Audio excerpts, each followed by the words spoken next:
2 years ago, Vivian Ashcroft, CEO of one of Boston's most powerful tech companies, was left paralyzed in an accident everyone called a tragedy.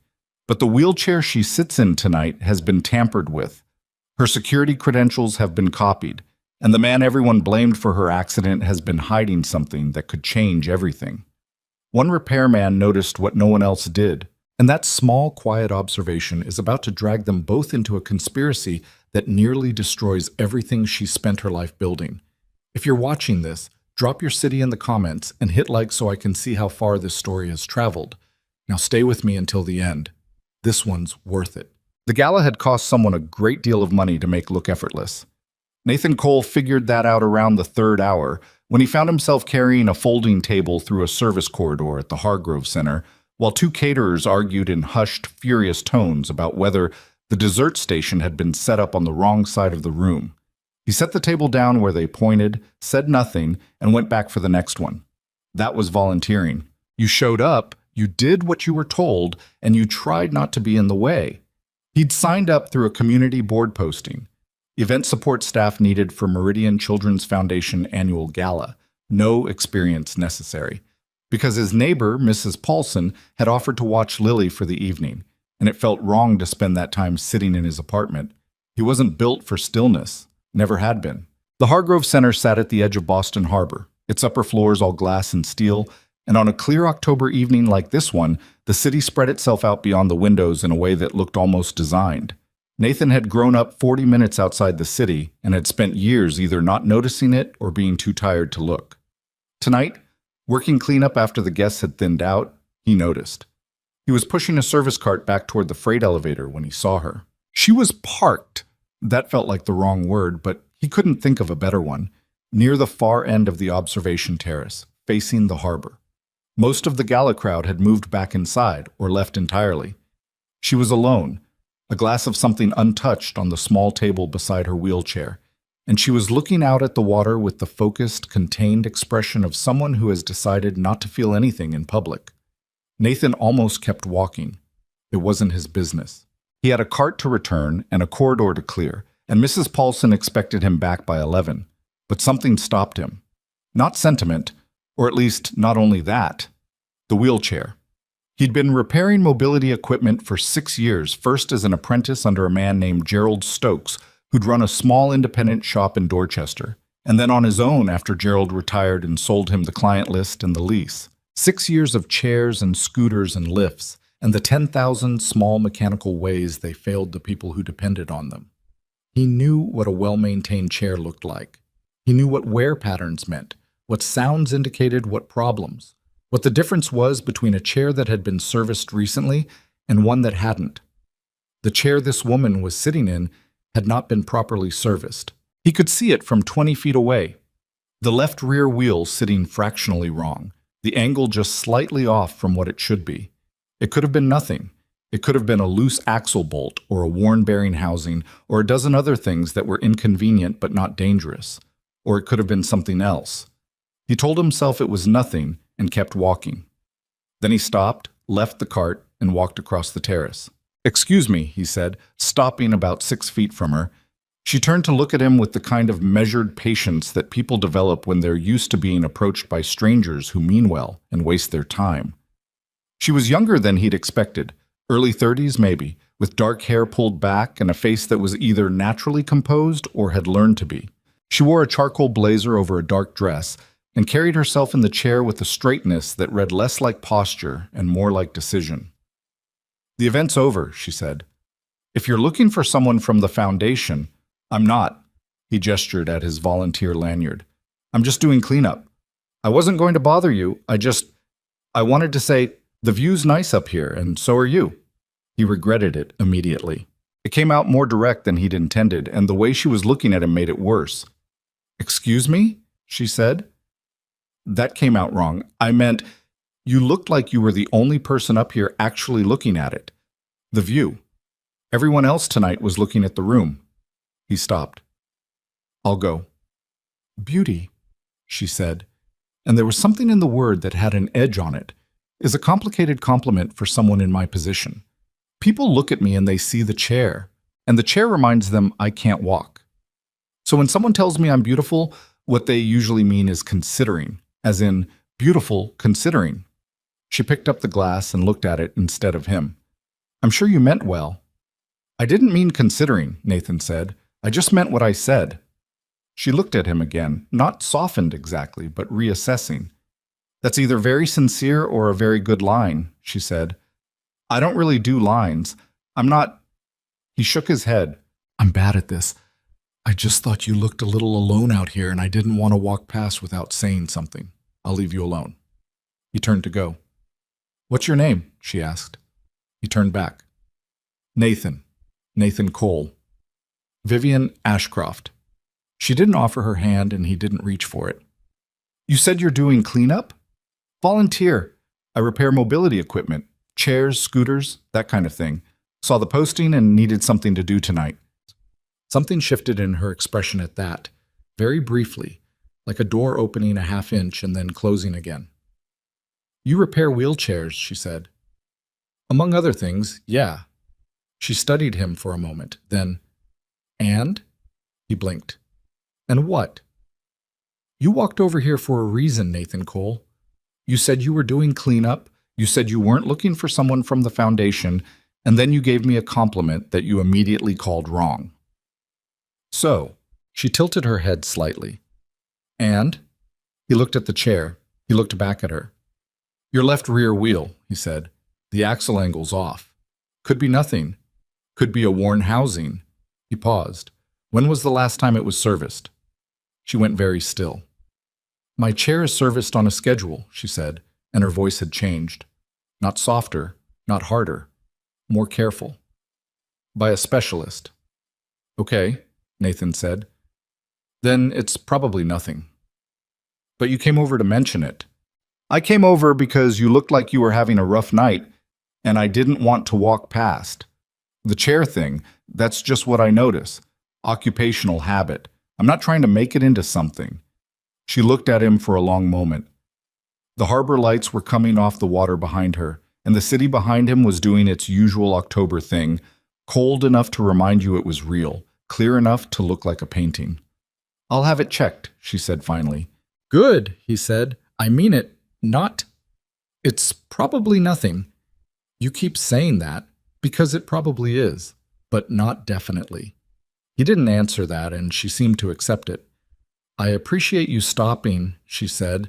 It didn't sound like a dismissal, exactly, more like a punctuation mark. Something ended, something else may be beginning. Nathan picked up his cart.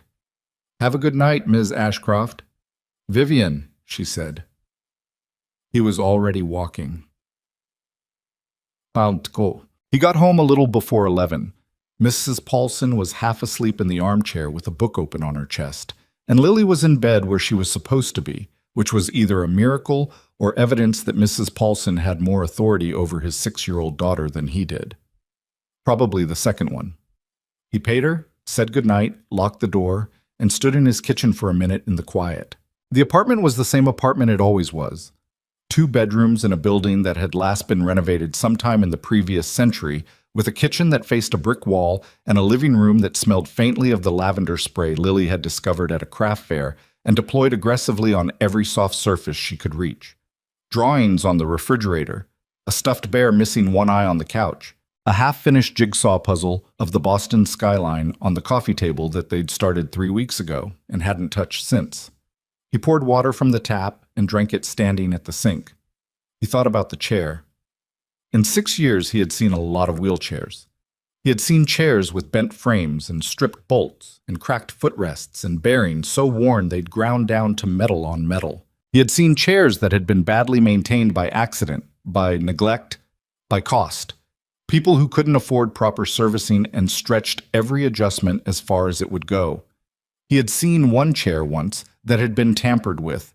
It had come through the shop on a referral, an elderly man whose family had brought the chair in after a fall, wondering what had gone wrong. Gerald had found it first. A specific modification to the brake mechanism, subtle enough to look like wear, targeted enough to cause exactly the kind of failure it had caused. Gerald had called it in to the client's family and to the police, and there had been an investigation, and Nathan had never found out what came of it because Gerald didn't talk about it after that. The thing Gerald had told him afterward, when they were both back to regular work and trying to act like it hadn't happened, was this. The tricky part isn't spotting it. The tricky part is that you can always tell yourself you're wrong. Nathan rinsed the glass and set it in the rack. He was probably wrong. He went to bed. He found the access card the next morning.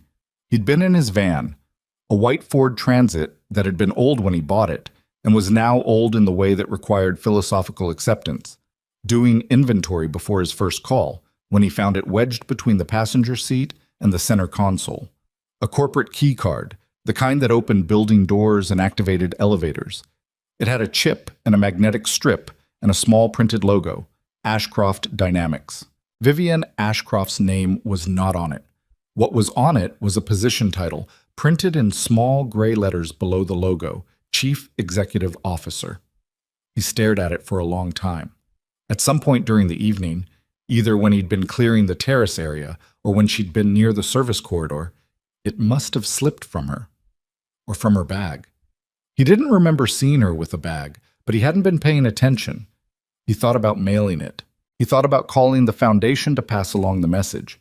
Then he thought about the wheel and about the specific way she'd gone still when he'd mentioned it, and he decided to go in person. Ashcroft Dynamics occupied the top 6 floors of a building in the Seaport District, the kind of building that had gone up in the last 10 years and was still deciding what it wanted to be when it grew up. The lobby had the standard arrangement: security desk, turnstiles, a receptionist behind a curved counter who looked like she spent significant energy making everything seem very under control. Nathan walked up to the desk and explained that he'd found an executive access card at the Hargrove Center and wanted to return it to Ms. Ashcroft. "I can log it in," the receptionist said, reaching for the card. "I'd rather return it directly," Nathan said. "Is she in?" The receptionist looked at him with the very specific expression of someone who has been trained in how to be helpful while still ensuring that random people do not walk into the CEO's office. "Do you have an appointment?" "No, but she'll know who I am." That was optimistic. He wasn't sure she'd remember him at all. "Nathan Cole. We met last night at the gala." The receptionist's expression softened slightly. Gala implied someone who had been in rooms with people worth protecting, and she picked up the phone. Nathan stood at the desk and looked at the lobby. It was a Friday morning, and the building was in the middle of its workday rhythm. Badge taps, elevator dings, people crossing from one direction to another with the focused, purposeful walk of people who wanted to look like they were going somewhere important. Nothing looked wrong. Nothing looked like anything. But there was a man near the elevator bank, mid-40s, expensive suit, the kind of haircut that communicated position, who glanced at Nathan and then looked away too quickly. Not the way people look away from strangers, the way people look away from things they've noticed and are deciding how to respond to. Nathan filed it and let it go. "She'll see you?" the receptionist said, sounding slightly surprised. 14th floor. Someone will meet you." Someone turned out to be a woman named Priya, who had the manner of a person who managed 17 things simultaneously and had stopped apologizing for it. She met him at the elevator, confirmed his name, and walked him briskly down a corridor that had the antiseptic brightness of a place where decisions got made and people tried not to show how much pressure they were under. Vivian's office was a corner room with 2 walls of floor-to-ceiling windows and a desk that faced the door instead of the view, which told Nathan something about how she worked. She was on the phone when Priya showed Nathan in, and she held up one finger without looking at him, just a minute, and finished the call in a voice that was clipped and certain and gave nothing away. She hung up and looked at him. "Nathan Cole," she said. "You found my card. Wedged in my passenger seat." He put it on the desk. "Figured I'd bring it directly." "That's..." She picked it up and turned it over. "Thank you, it's the master access card. I use it for the restricted floors." A pause. "You could have just mailed it." "I could have," he said. She looked at him steadily. "But you came in person." "I wanted to ask if you'd had the chair looked at." There was a silence. "I called this morning," she said. "My service technician is coming this afternoon." "Good." "Nathan," she set the card down. What exactly did you see? He thought about how to say it. He thought about Gerald and the thing Gerald had told him and the way the man by the elevator had looked away. I saw what I said I saw, he said. An axle angle that's off. Could be where? He met her eyes. Or it couldn't be. She held his gaze for a long moment without blinking. Sit down, she said. He sat. Outside, 40 floors down, Boston was doing what Boston did in October. Moving, ignoring the cold, carrying on with the fixed determination of a city that had never particularly cared whether you found it charming. Nathan sat across from a woman he'd met 12 hours ago and tried to read a face that had clearly been practiced into steadiness over a long time, and felt, in the pit of his stomach, the specific feeling he'd learned to trust in 6 years of work. Something was wrong with that chair. And it hadn't happened by accident. Vivienne didn't ask him to leave. That was the first thing Nathan noticed. He'd half expected it. The polite dismissal, the thank you for returning the card, the implication that he'd done his part and could now go back to whatever small life he'd come from. Instead, she picked up her phone, told Priya to hold everything for 30 minutes, set the phone down, and looked at him with the specific expression of someone who has decided to do something they aren't entirely sure about. Tell me exactly what you saw, she said. Not the version you'd tell a stranger, the real one. Nathan leaned forward, elbows on his knees. The left rear wheel. The axle isn't just worn. The angle of deviation is too consistent. Wear patterns are irregular. This kind of thing happens gradually over time from use. What I saw last night had a uniformity to it that doesn't come from use. He paused. It comes from adjustment.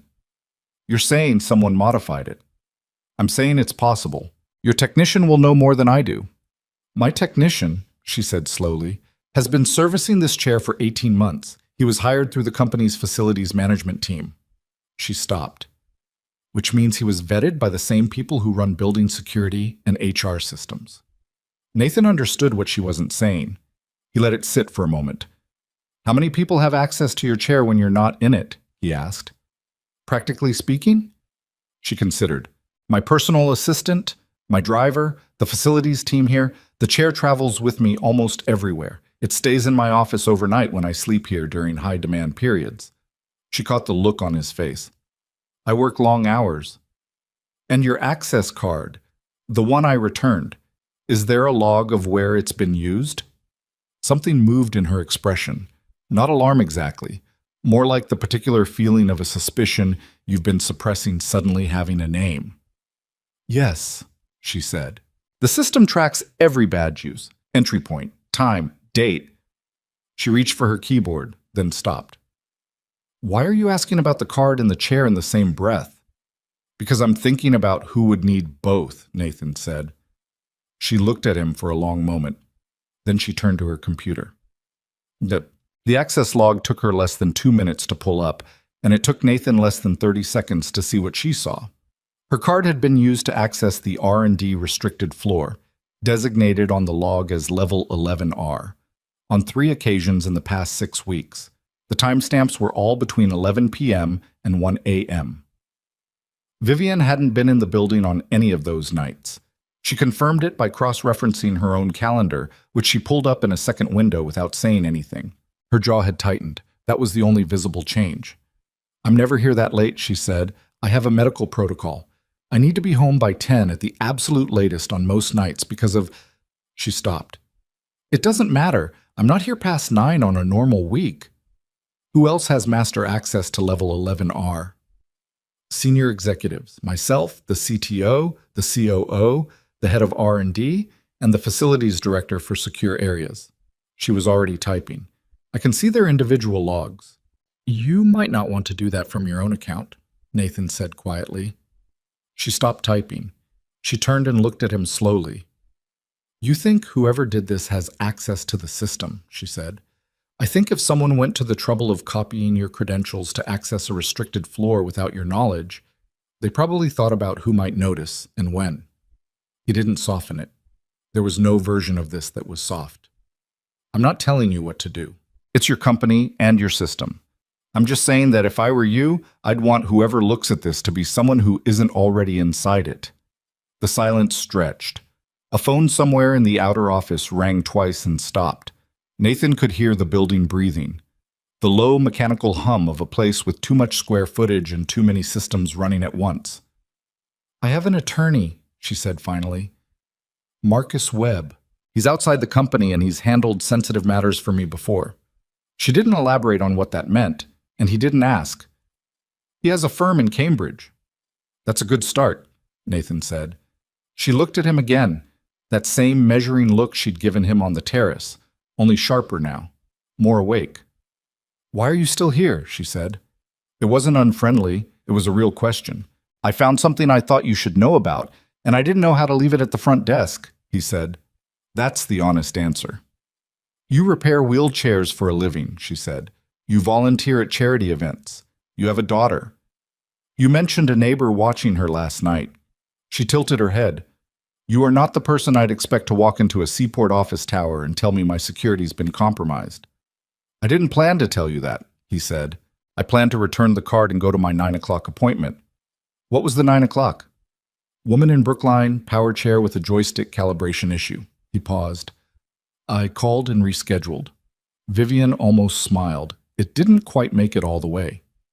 "Why?" Nathan thought about it honestly. "Because you went still," he said, "when I mentioned the wheel. You went very still, and that's what someone does when they're not surprised. When they've already been afraid of something and they've been trying not to think about it." He shrugged, which felt inadequate. "I didn't want to leave that alone." She looked at her hands on the desk, very briefly, the way people do when they're deciding how much they're willing to show. "I had a feeling," she said, "a few weeks ago. The chair handled differently on a wet surface. I told myself it was the floor. She stopped again, then started differently. "I've been in this chair for 2 years. I know exactly how it moves. I know the sound it makes on tile versus carpet. I know the resistance on an incline. I know what it feels like when the battery's running low. 2 weeks ago it felt wrong, and I told myself I was tired." She said it flatly, without drama. "I've been doing a lot of that, telling myself things." Nathan didn't say anything. Sometimes the right thing was just to let a person finish. "Call Marcus Webb," he said, when she'd been quiet long enough. "Tell him you want everything looked at quietly. Logs, security footage, the works." He stood. "And please, when your technician comes this afternoon, stand somewhere that isn't right next to the chair when he opens it up." She looked up at him. "You think it's that serious? I think until you know what you're dealing with, you should treat it like it is." Yes. He drove his second appointment of the day, a man in Charlestown with a rollator that had a collapsing brake arm, with his mind about 60% in the work and 40% back in that office with the 2 walls of windows. It wasn't a comfortable split. He prided himself on being present for clients, on giving the work the attention it deserved, because the work mattered. A brake arm that didn't hold was not an abstract problem for the person whose arm strength and balance depended on it. But he kept coming back to the access log, 3 times in 6 weeks. Level 11R, 11 at night. Whatever was on level 11R was worth the risk of being caught. He finished the Charlestown job, drove to his shop on the border of Roxbury and Jamaica Plain to pick up a part he needed for the following day, and was locking up when his phone rang. The number wasn't in his contacts, but it had a Boston area code, and he picked up. "Nathan Cole." Vivian's voice, and she sounded different than she had in the office. Less controlled. Not falling apart, but the edges were showing. "My technician found something." He leaned against the van door. "How bad?" "The axle mount on the left rear wheel has been mechanically weakened. There's a stress fracture that goes through the outer housing. It's the kind of thing that would fail progressively. Fast cornering, wet surface, any kind of sudden impact." She stopped. He said given the level of damage, the failure point was probably 2 to 3 weeks out, maybe sooner.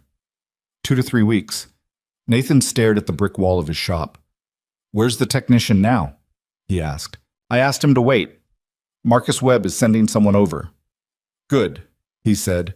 "Don't use the chair until it's been fully inspected and repaired. Do you have a backup?"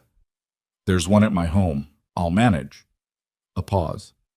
"Nathan, this isn't a maintenance failure." "No," he said. "It's not." Someone tried to... She stopped. When she came back, her voice was steadier. but it was the steadiness of someone holding something heavy with both hands.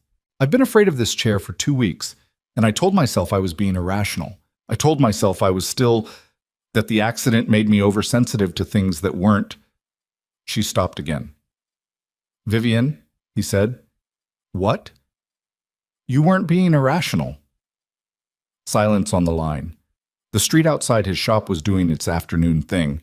A bus going past, a kid on a bike, the smell of someone's dinner coming from the apartment above. "I know," she said quietly. "That's the part that's hard."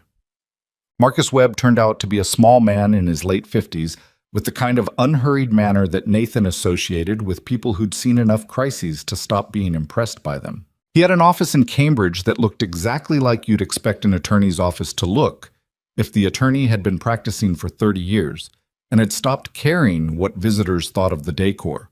Stacked files, degrees on the wall with fingerprints on the glass, a desk that was losing the battle against paper.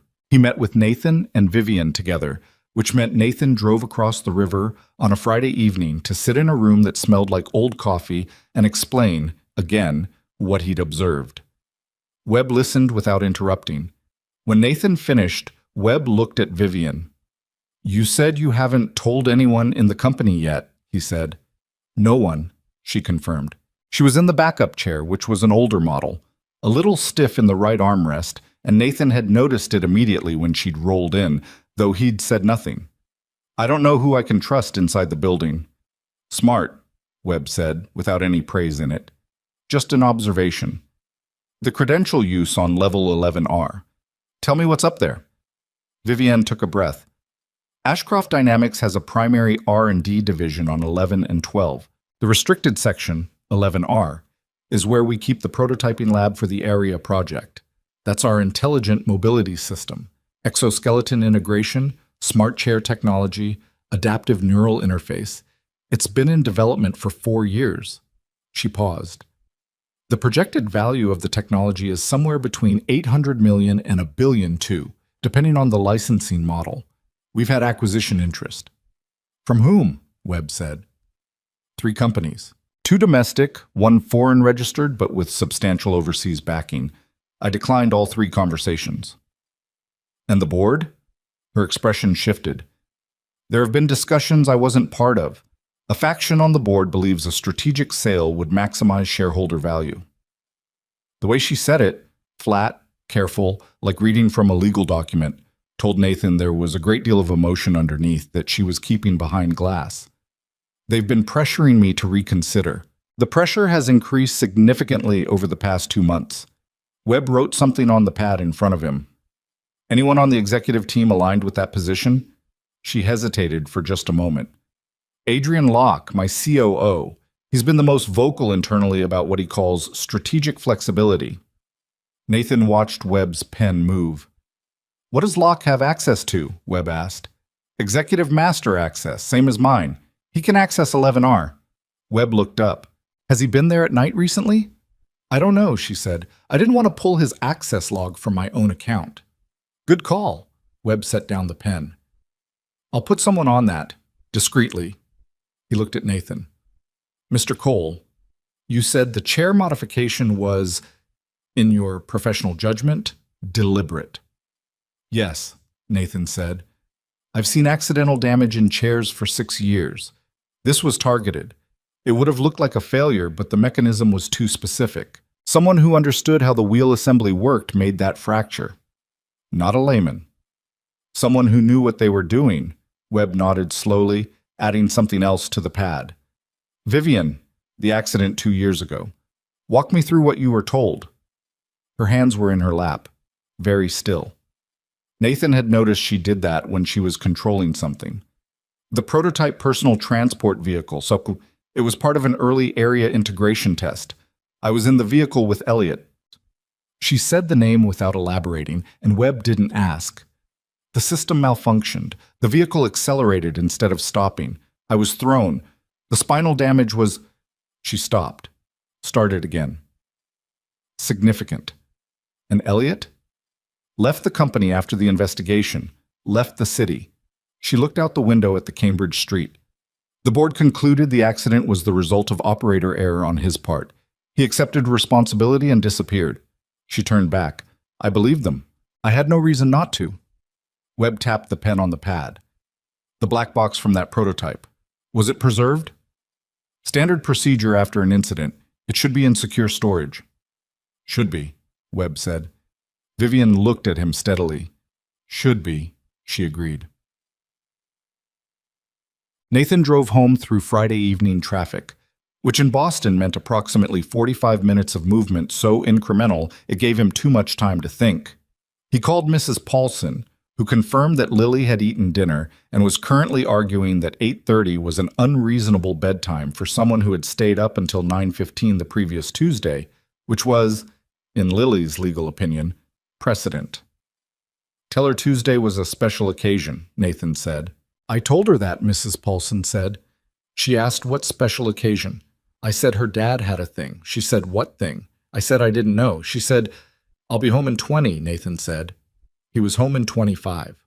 Lily was in her pajamas, not in bed, operating on the technical loophole that she was near her bed, and therefore the spirit of the instruction was being honored. Nathan sat on the edge of her mattress while she explained, at significant length, the events of the school day, which involved a disagreement over a basketball that had been resolved fairly, and then unfairly, and then fairly again, and a substitute teacher who didn't know that you were allowed to keep your water bottle at your desk, which was a rule that Lily felt strongly had been established and should not require relitigation. He listened. He laughed where it was funny and made the appropriate sounds of outrage where it was outrageous. He tucked her in at 9, which was splitting the difference in a way that satisfied neither of them completely, and sat on her floor for 10 minutes after lights out because she said she wasn't tired and he said okay, and within 7 minutes she was asleep. He sat there in the dark for a moment after. There were drawings taped to her walls, animals mostly, and a Boston skyline that was identifiable if you already knew what you were looking at, and one drawing labeled in her careful printing as Daddy and Lily, that showed 2 stick figures of notably different heights holding hands. He'd been meaning to get frames for some of them. He went to the kitchen, poured water, and sat at the small table where he usually ate breakfast alone with whatever free local paper happened to have ended up in the mail slot. He thought about what Webb had said before they'd left. The investigation 2 years ago concluded operator error. But if someone tampered with the vehicle's control system, operator error is what you'd see. From the outside. You'd see exactly what they wanted you to see. He thought about what Vivian had said, in a voice careful enough that he'd had to work to hear what was underneath it. I believed them. I had no reason not to. He thought about the way she'd described knowing her chair, the sound it made on tile versus carpet, the resistance on an incline, the way it moved when the battery was low. 2 years of learning a world through different contact points, different information. 2 years of the chair being the thing between her and the ground. And someone had put their hands on it and weakened it deliberately, calculating how long before it gave, trying to measure out exactly how much she had left. He should not be involved in this. He had a shop to run and a daughter to raise, and clients who depended on him showing up on time with the right parts. He did not work in corporate conspiracy. He did not investigate senior executives or analyze access logs or sit in rooms with attorneys and try to figure out who'd been in a restricted floor at midnight. And yet, he'd walked across a terrace because she'd looked alone, and he'd seen something nobody else had noticed, and now he knew what he knew. You didn't unknow things. He'd learned that too in the years since Lily's mother had left. You couldn't choose not to see what you'd already seen. You only chose what you did with it. Webb called him the following Monday afternoon while Nathan was replacing a power cell in a standing wheelchair for a client in Newton. He stepped outside to take it. Adrian Locke's access log, Webb said without preamble. My contact pulled it clean, nothing traceable back to Vivian or her systems. Locke accessed level 11R on 4 of the past 6 weeks, all after 10 p.m. 4 times, Nathan said. And here's what's interesting. The ARIA project files, at least the publicly visible version of them, show a series of unexplained setbacks over the past 8 months. Failed tests, equipment calibration issues, delays in the neural interface component. The project lead filed 3 separate incident reports, all of which were reviewed and filed by the COO's office. A pause. Adrian Locke. He reviewed reports about problems he was creating, Nathan said. That appears to be the shape of it. The project delays have been used as justification, in board presentations, in shareholder communications, for why an acquisition offer should be reconsidered. If the technology is troubled, the argument goes, a strategic sale makes more sense than continued independent development. Nathan leaned against the side of the building, facing a strip of parking lot, a chain-link fence, and beyond it, a stretch of Newton Street that was completely indifferent to the conversation he was having. The delays aren't real. The test failures appear to have been engineered. My contact has a background in technology IP litigation, and she's been looking at the engineering reports. The calibration failures have a pattern that doesn't match random equipment issues. They look like deliberate interference. Webb's voice stayed level. He'd probably had this conversation, or some version of it, many times. There's something else. The acquisition interests we discussed. The foreign registered company. My firm has been doing some background. That company appears to have ties to a private equity group that has been attempting, through various intermediaries, to acquire domestic mobility technology for some time. There are import restrictions and technology transfer regulations that make a direct purchase impossible. But if Ashcroft Dynamics collapsed into financial trouble and had to sell, or if Vivian was removed as CEO and the board voted to accept an acquisition, Nathan said. Correct. The buyer would need a friendly board and an absent or weakened CEO, and they'd need the technology to appear troubled enough that the price was reduced and the urgency was real. Webb stopped.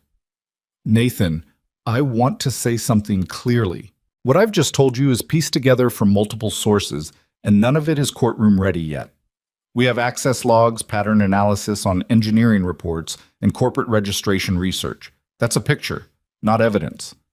What would make it evidence? The original prototype's black box, Webb said, from the accident 2 years ago. If that vehicle was tampered with, if someone modified the control system to cause that crash, the black box would have recorded the anomaly. Pre-accident system states, control inputs, the works. He paused. Vivian told me it should be in secure storage on level 11R. Nathan stood up straight. You're telling me the evidence of what happened to her, he said slowly, is in the same restricted lab that Locke has been accessing at midnight. Yes, Webb said. That is what I'm telling you. For a moment, Nathan said nothing. A delivery truck went by on the street beyond the fence, and somewhere behind him his client's front door opened and then closed. How long has it been since anyone verified the black box is still there? He asked. That's the question, Webb said.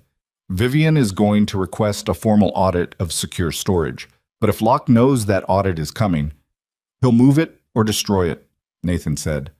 Or he already has, Webb said, which is why the audit needs to happen quietly and quickly and ideally before Locke has any reason to think we're looking.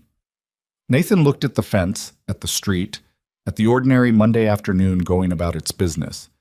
I need to think about something, he said. Take your time, Webb said, and then, after a pause, not too much time. He called Vivian that evening after Lily was in bed, sitting at the kitchen table again with the same glass of water and the same brick wall view from the window. She picked up on the second ring. Webb told me about the log, she said, before he could speak. Her voice was tight. And the engineering reports. Yeah. I knew the project was having problems. I thought... She stopped. I thought it was real, the setbacks. I thought we were having genuine technical challenges, and I was pushing my team too hard and not giving them enough support. I brought in external consultants. I approved additional budget. A pause. Every adjustment I made gave him more time. He used my own management responses to extend the delay. Nathan didn't know what to say to that. There wasn't really anything to say. The black box, she said. You need to see if it's still there, before Locke has any reason to think anyone's looking. I know. A long beat. I have authorized access to that storage room. I can request the inventory log through my own clearance without it looking unusual. I review R&D storage periodically anyway. Another pause. But I want to be there when it's opened. I don't want to send someone else. That makes sense, he said. The storage room is on level 11R. She said it carefully, like she was measuring the weight of each word. I haven't been to that floor in 4 months. I've been delegating the R&D oversight to... She stopped. To Adrian. Vivian. I know. I know what that sounds like now. He thought about what to say and landed on the truth. He's good at what he does. He positioned himself where you'd trust him, and then he stayed there. That's not a failure of your judgment. That's someone working very hard to be trusted. She was quiet for a moment. You're being kind.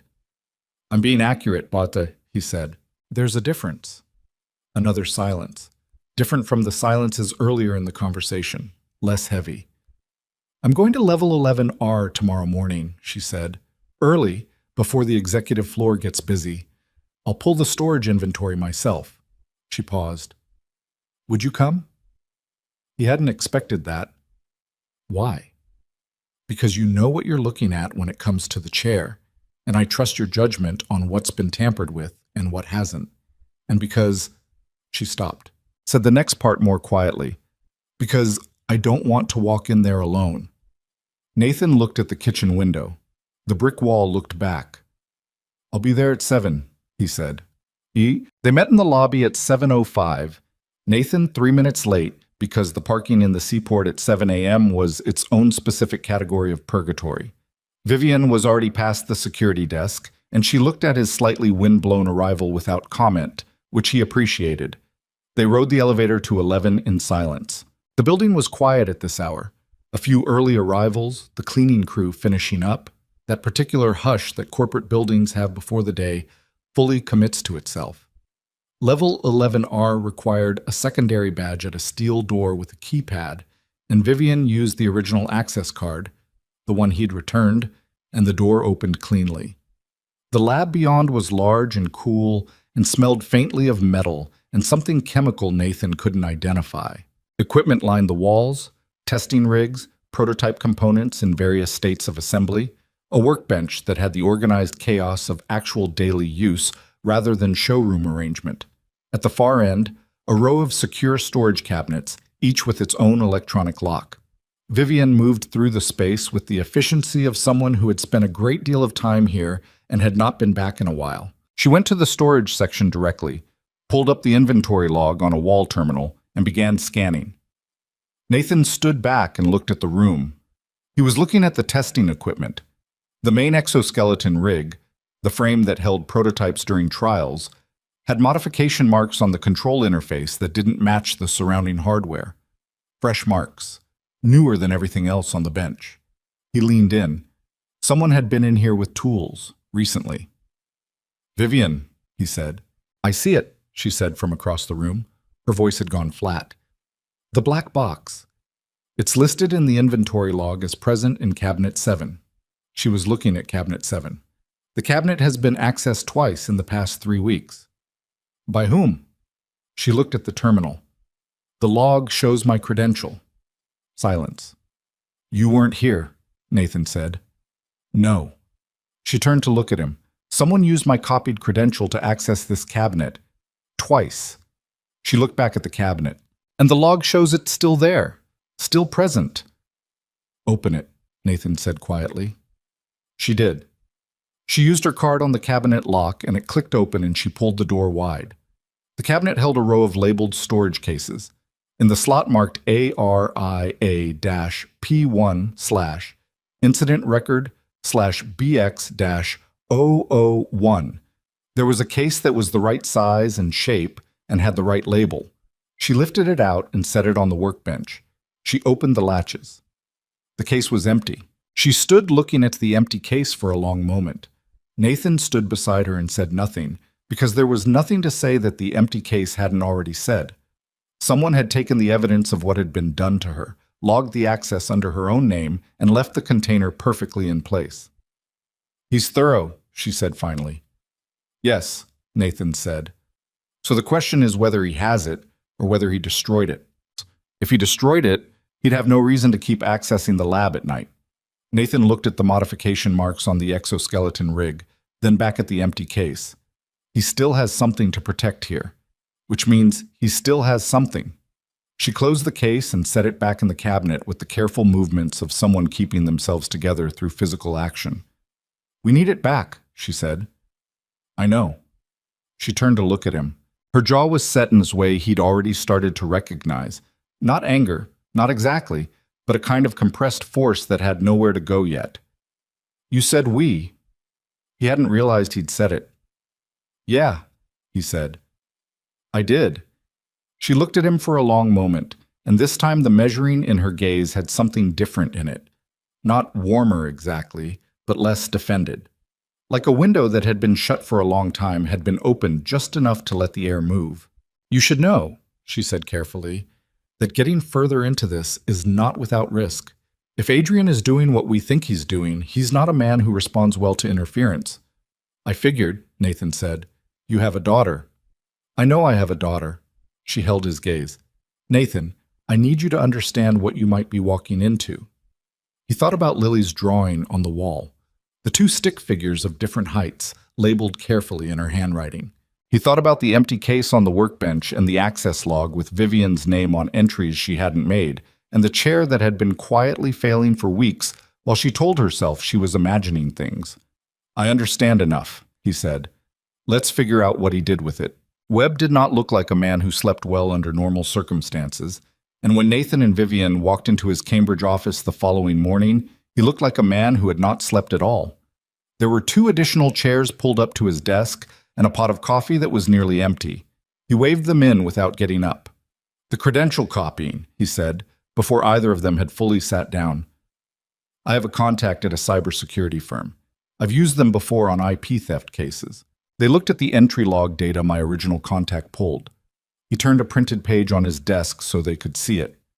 The copies were made incrementally, not one clean lift.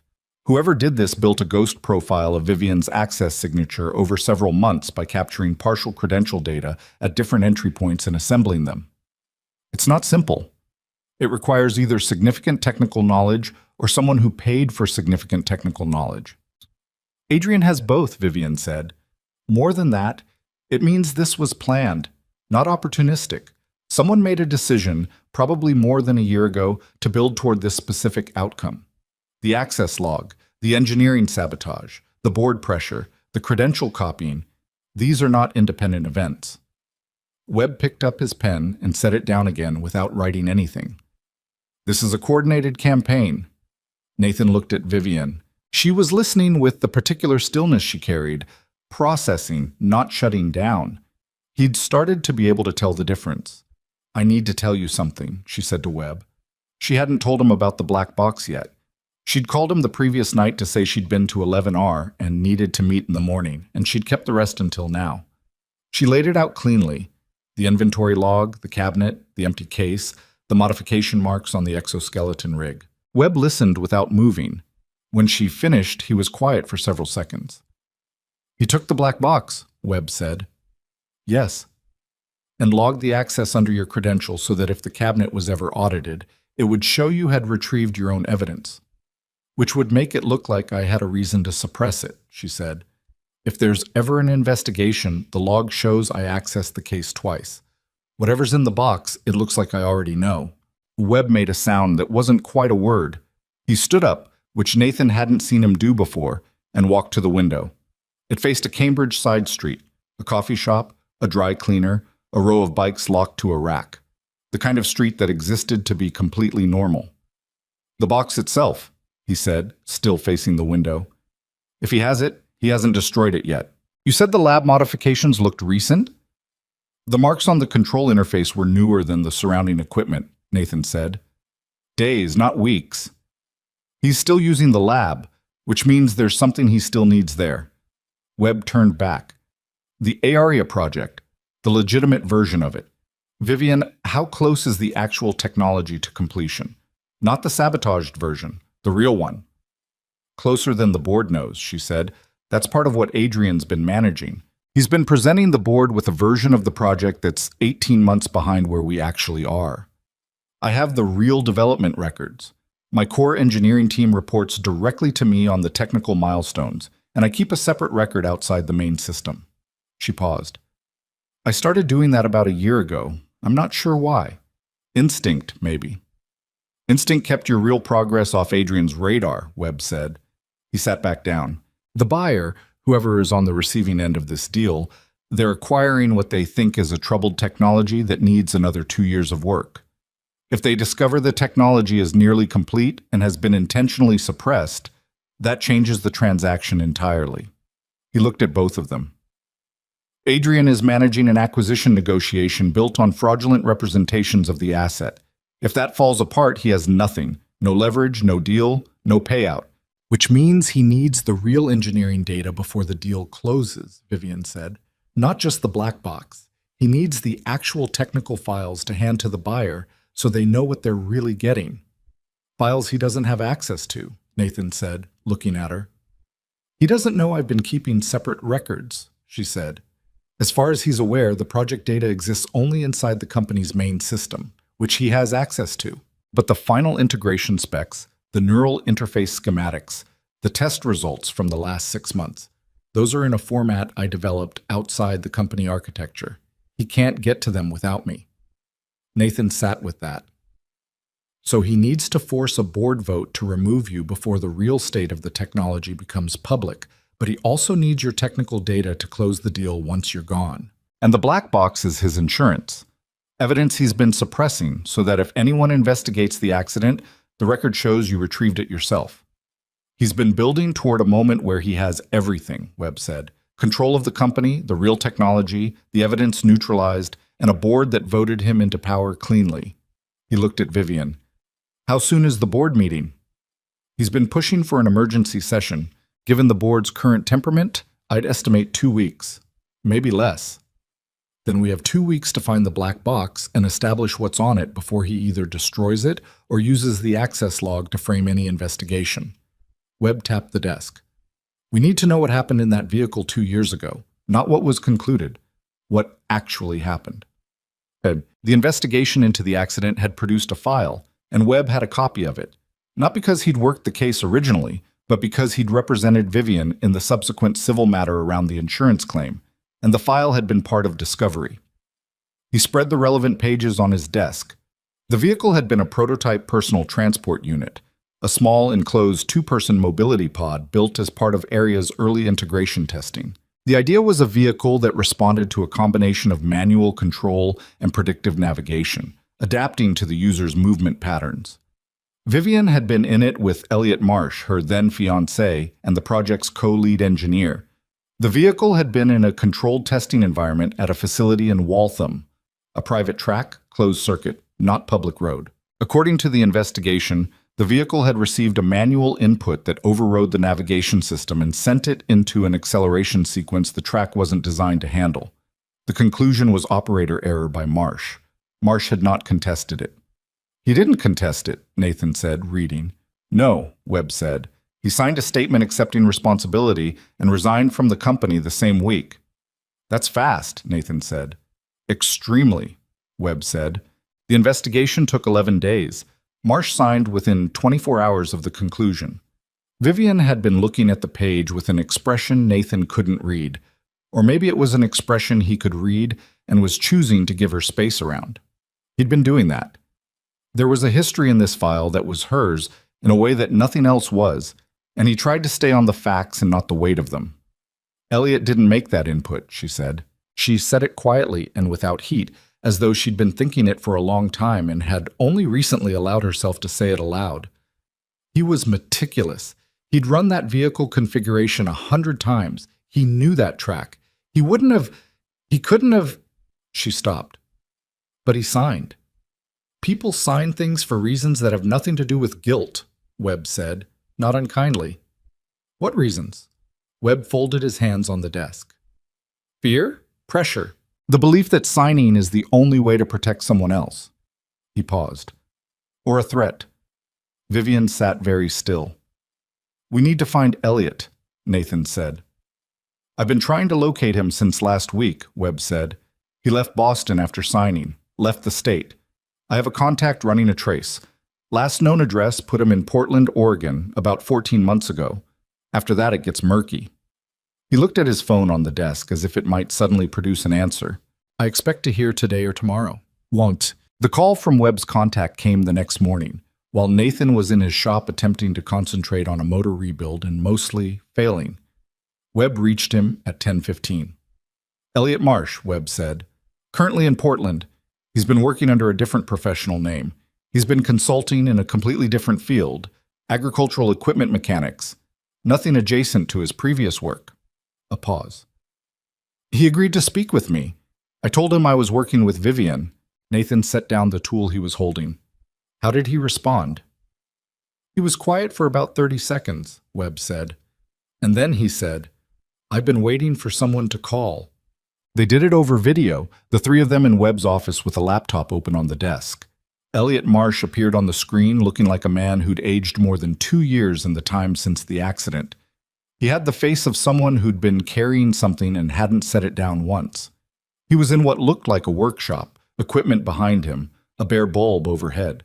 He looked at Vivian for a long moment when the call connected, and then looked away. Viv, he said. Elliot, she said. Another silence. Nathan sat to the side outside the camera's frame. It felt like the right place to be. I need you to tell me what happened that day, Vivian said. Her voice was steady. Not the statement. What actually happened. Elliot rubbed the side of his face. He looked like he hadn't slept well in 2 years either.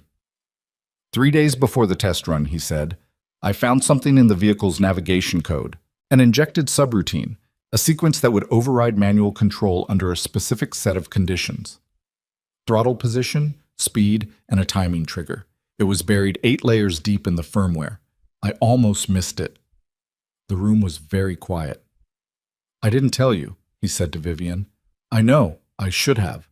But I didn't know who had put it there, and I didn't know how far up it went, and He stopped. I was going to take it to external security, someone outside the company. I had the code documented. I had a copy. I was going to go that weekend. What happened? Webb said. Friday afternoon, I was in the vehicle bay, running diagnostics, trying to understand the trigger conditions better. I was alone. I thought. Someone came up behind me. I don't know who. I never saw them. I went down and I woke up with my head against the floor, and the bay was empty. He paused. When I tried to access the firmware copy I'd saved, it was gone. The device I'd stored it on had been wiped, and someone had moved the test run up to that same afternoon. The scheduling had been changed while I was unconscious. You were in the vehicle, Vivian said. You were there when it happened. I came to, and you were already getting in, he said.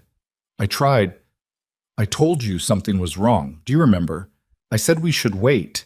You said the track was clear. The team had signed off. He pressed his hand to his mouth briefly. I should have stopped it. I should have been louder. I didn't know if I was wrong. I'd just woken up on a concrete floor and I wasn't sure what was real. The investigation, Webb said. Why did you sign? Elliot looked at a point below the camera. The night before I signed, I got a call, no name, voice modulated. The message was that if I didn't accept the finding and leave, they had documentation suggesting I'd introduced the subroutine myself, that I'd built it into the firmware as part of unauthorized independent testing, and the acceleration was the result of my own experimental code. He stopped, and when he came back, his voice was thinner. They had fabricated logs, commit histories in my name, credible enough that they could present them to the investigators. And they said if I didn't sign, they'd release them. And Vivian would spend the rest of her life believing I had done it deliberately. Vivian made a sound that wasn't quite words. Nathan didn't look at her directly. I couldn't let that be the story, Elliot said. I couldn't let you think. I know how it looks. I know what I did was... He stopped. I left because I didn't know how to stay and fight something I couldn't prove, and I was terrified that fighting it would make everything worse for you. It would have helped me to know the truth, Vivian said. Quiet. Not angry, which almost made it worse. I know that now, he'd said. I've known it for a long time. Webb leaned forward. Elliot, the code you found, the subroutine. Do you remember enough of the structure to identify who could have written it? I've thought about it a lot, Elliot said. The architecture, the way it was embedded, it had a specific style, modular, very clean. It wasn't my code, but it used elements from my own previous projects, which is why the fabricated logs were plausible. Whoever wrote it understood my work well enough to approximate my style. He paused. There was someone on the systems integration team, A contractor Adrian Locke had brought in about 6 months before the accident. I never worked with him directly. His name was Renner, Daniel Renner. Webb wrote it down. The original code, Nathan said from the side of the room. Elliot seemed slightly startled. He'd apparently not noticed Nathan was there. If the device you saved it on was wiped, is there any chance there's another copy? Anywhere? Elliot was quiet for a moment. The vehicle itself, he said slowly. Whatever the subroutine executed, the execution is logged. The black box would have recorded the control inputs, the firmware state at time of incident, everything, including the injected sequence. He looked directly at the camera. If the black box still exists, it has everything. It existed, Webb said carefully. We're currently trying to locate it. Elliot understood what that meant. Nathan watched him understand it. Then you need to find it before whoever took it does something permanent with it, Elliot said. Yes, Webb said. We do. The question of how to find the black box without alerting Adrian Locke was the question Nathan drove home with that afternoon and woke up with at 4 in the morning and carried to the breakfast table where Lily was eating cereal and explaining that her friend Mara had a dog that could open doors, which was either impressive or terrifying. And did Nathan think dogs understood what doors were for, or did they just know the motion? I think they know the motion, Nathan said. But do they understand the point of the motion? Lily pressed. That's a genuinely hard question, he said. She considered this, satisfied. He drank his coffee and tried to think about the black box. Locke had it. That was the working assumption. He'd taken it from secure storage and logged the retrieval under Vivian's credentials so that any record of its removal pointed to her. He'd brought it somewhere he controlled, and he was still making late-night visits to the R&D lab, which meant there was still work happening there, still something that required access to the restricted space. Nathan picked up Lily at school that afternoon, fed her dinner, helped with spelling homework that was more contentious than it needed to be because she'd decided that several of the words on the list were too similar to other words, and this was the curriculum's problem, not hers. He got her to bed by 8:45, which was a minor victory. He sat at the kitchen table and opened his laptop and pulled up what he could find about Ashcroft Dynamics' Waltham facility, the testing location where the accident had occurred. It was still listed as an active secondary site on the company's public filings, used for hardware testing and equipment trials, large enough to have significant storage, remote enough from the seaport headquarters that access would be less monitored. He called Webb at 9. The Waltham facility, he said. Has anyone looked there? Webb was quiet for a moment. The facility is still active. Locke oversees equipment testing there. It's under his operational remit. So he has access. Full access. He's the signing authority for that location. Nathan sat back. He'd need somewhere with controlled access, storage capacity, and a reason for him to be there that wouldn't raise questions. Waltham fits all three. It does, Webb said. But Nathan, I'm not suggesting anything that isn't completely obvious.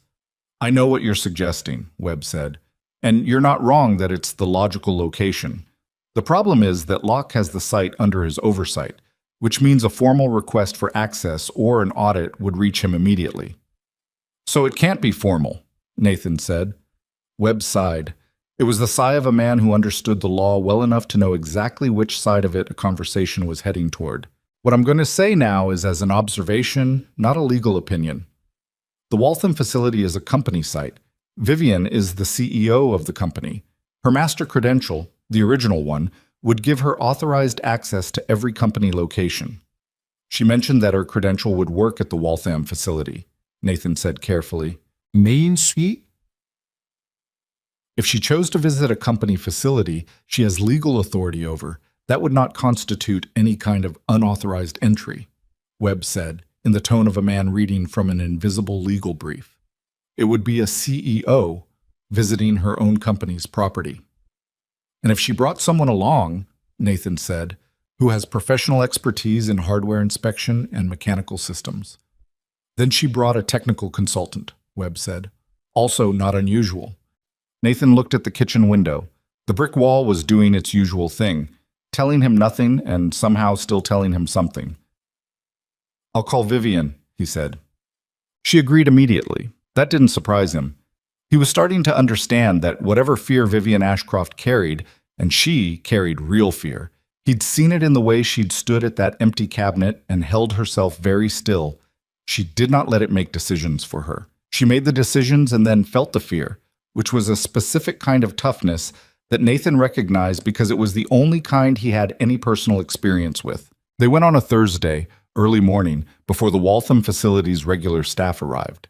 Vivian had a driver, a quiet man named Carl, who clearly understood that his job sometimes involved not asking questions. And they drove out in the pre-dawn dark, the highway mostly empty, the city releasing them gradually as the buildings gave way to warehouses, and then to the low industrial landscape that rings every major city like a forgotten hymn. The Waltham facility was a converted manufacturing plant, long, low, functional.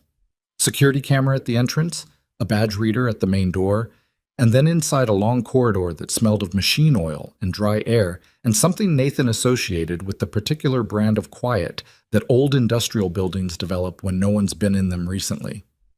Vivian's credential opened the main door and the secondary access gate without hesitation. Nathan followed her in, carrying a tool bag. He'd brought it because it was what he brought to professional appointments and because having his hands full of something familiar helped him think. The main floor was equipment testing, rigs and platforms, prototype frames, rolling stock in various states. Nathan looked at everything and said nothing. In the far corner, a separate door with a second access panel. Vivian opened it. Behind the door was the smaller room, cooler, the kind of storage space that had been partitioned off from the main floor at some point for environmental control. Shelving units on 3 walls. Cases and containers labeled in the sparse shorthand of a storage system that assumed the person looking knew what they were looking at. Nathan started at the left wall and worked methodically right. He read every label. He opened nothing without saying so first. "Here," Vivian said. She was at the back wall, kneeling, which was not a word he'd have used before he understood how she moved, but she'd lowered the chair and leaned forward over the armrest, and her hand was on a case on the lowest shelf. Standard black equipment case, handle on top, foam-lined interior. The label had been removed, but the outline of adhesive was still visible on the plastic surface in the shape of a rectangular tag. He crossed the room and crouched beside her. The latch wasn't locked. It opened. Inside, nested in foam that had been cut to fit the specific dimensions of the device, was a black box recorder. Compact, ruggedized, the kind used in high-value prototype testing. It had a data port on one end and a serial number etched into the case on the other. Vivian reached for it and then stopped. She looked at Nathan. "If I pick it up," she said, "he'll know we were here. The room's logged." "He already knows your credential works here," Nathan said. "He can't tell you apart from the times he used your credential himself." He paused. "Pick it up." She picked it up. It was heavier than it looked. She turned it in her hands and looked at the serial number. Nathan watched her do it. Her face had gone through something complex in the moment her hands closed around it. Not relief, not satisfaction, something harder and more personal than either of those. This was the object that held the record of the worst day of her life. Whatever was on it would either change the story or confirm the worst version of it. He understood why she was holding it, like she wasn't sure she wanted to know. "Do you have a data reader that can access this?" he asked, keeping his voice practical. "My CTO does. He's the one person on the executive team I'm confident isn't involved." She set it carefully in her lap. "His lab is on 12. He can pull the data without it going anywhere near Adrian." "Okay," Nathan said. "Let's go." They were almost to the door when Nathan stopped.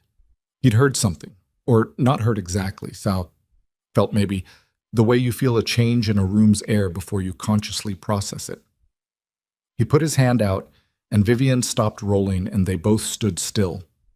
The sound, when it became identifiable, was footsteps. Not the facility's regular staff. It was barely 6 a.m. someone else, moving across the main floor outside the storage room door with the purposeful, unhurried step of someone who knew exactly where they were going. Nathan looked at Vivian. She looked at the door. The footsteps stopped. There was a silence that lasted long enough that Nathan counted it involuntarily. 4 seconds, 5. And then the secondary access panel on the other side of the door beeped. The panel here, inside the storage room, showed green. The door was about to open. Nathan took 2 steps back, pulling Vivian with him, putting them both behind the shelving unit nearest the back wall. It wasn't cover. It was concealment, barely, the kind that would last about 4 seconds if anyone looked carefully. He kept his hand on the edge of the shelving unit and tried to make his breathing quiet. The door opened. The man who walked in was not Adrian Locke. Nathan didn't know him.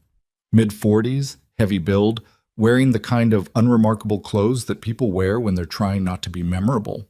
He was carrying a tablet, and he moved directly to the back wall and crouched at the lowest shelf and looked at the space where the case had been. He stayed in that position for a moment that stretched well past the point of comfortable. Then he stood. He pulled out his phone and made a call. "It's not here," he said. His voice was low, flat. "Someone's been in the room." A pause, listening. "I don't know. The log will show the access." Another pause. "Then you should look at the log." He hung up.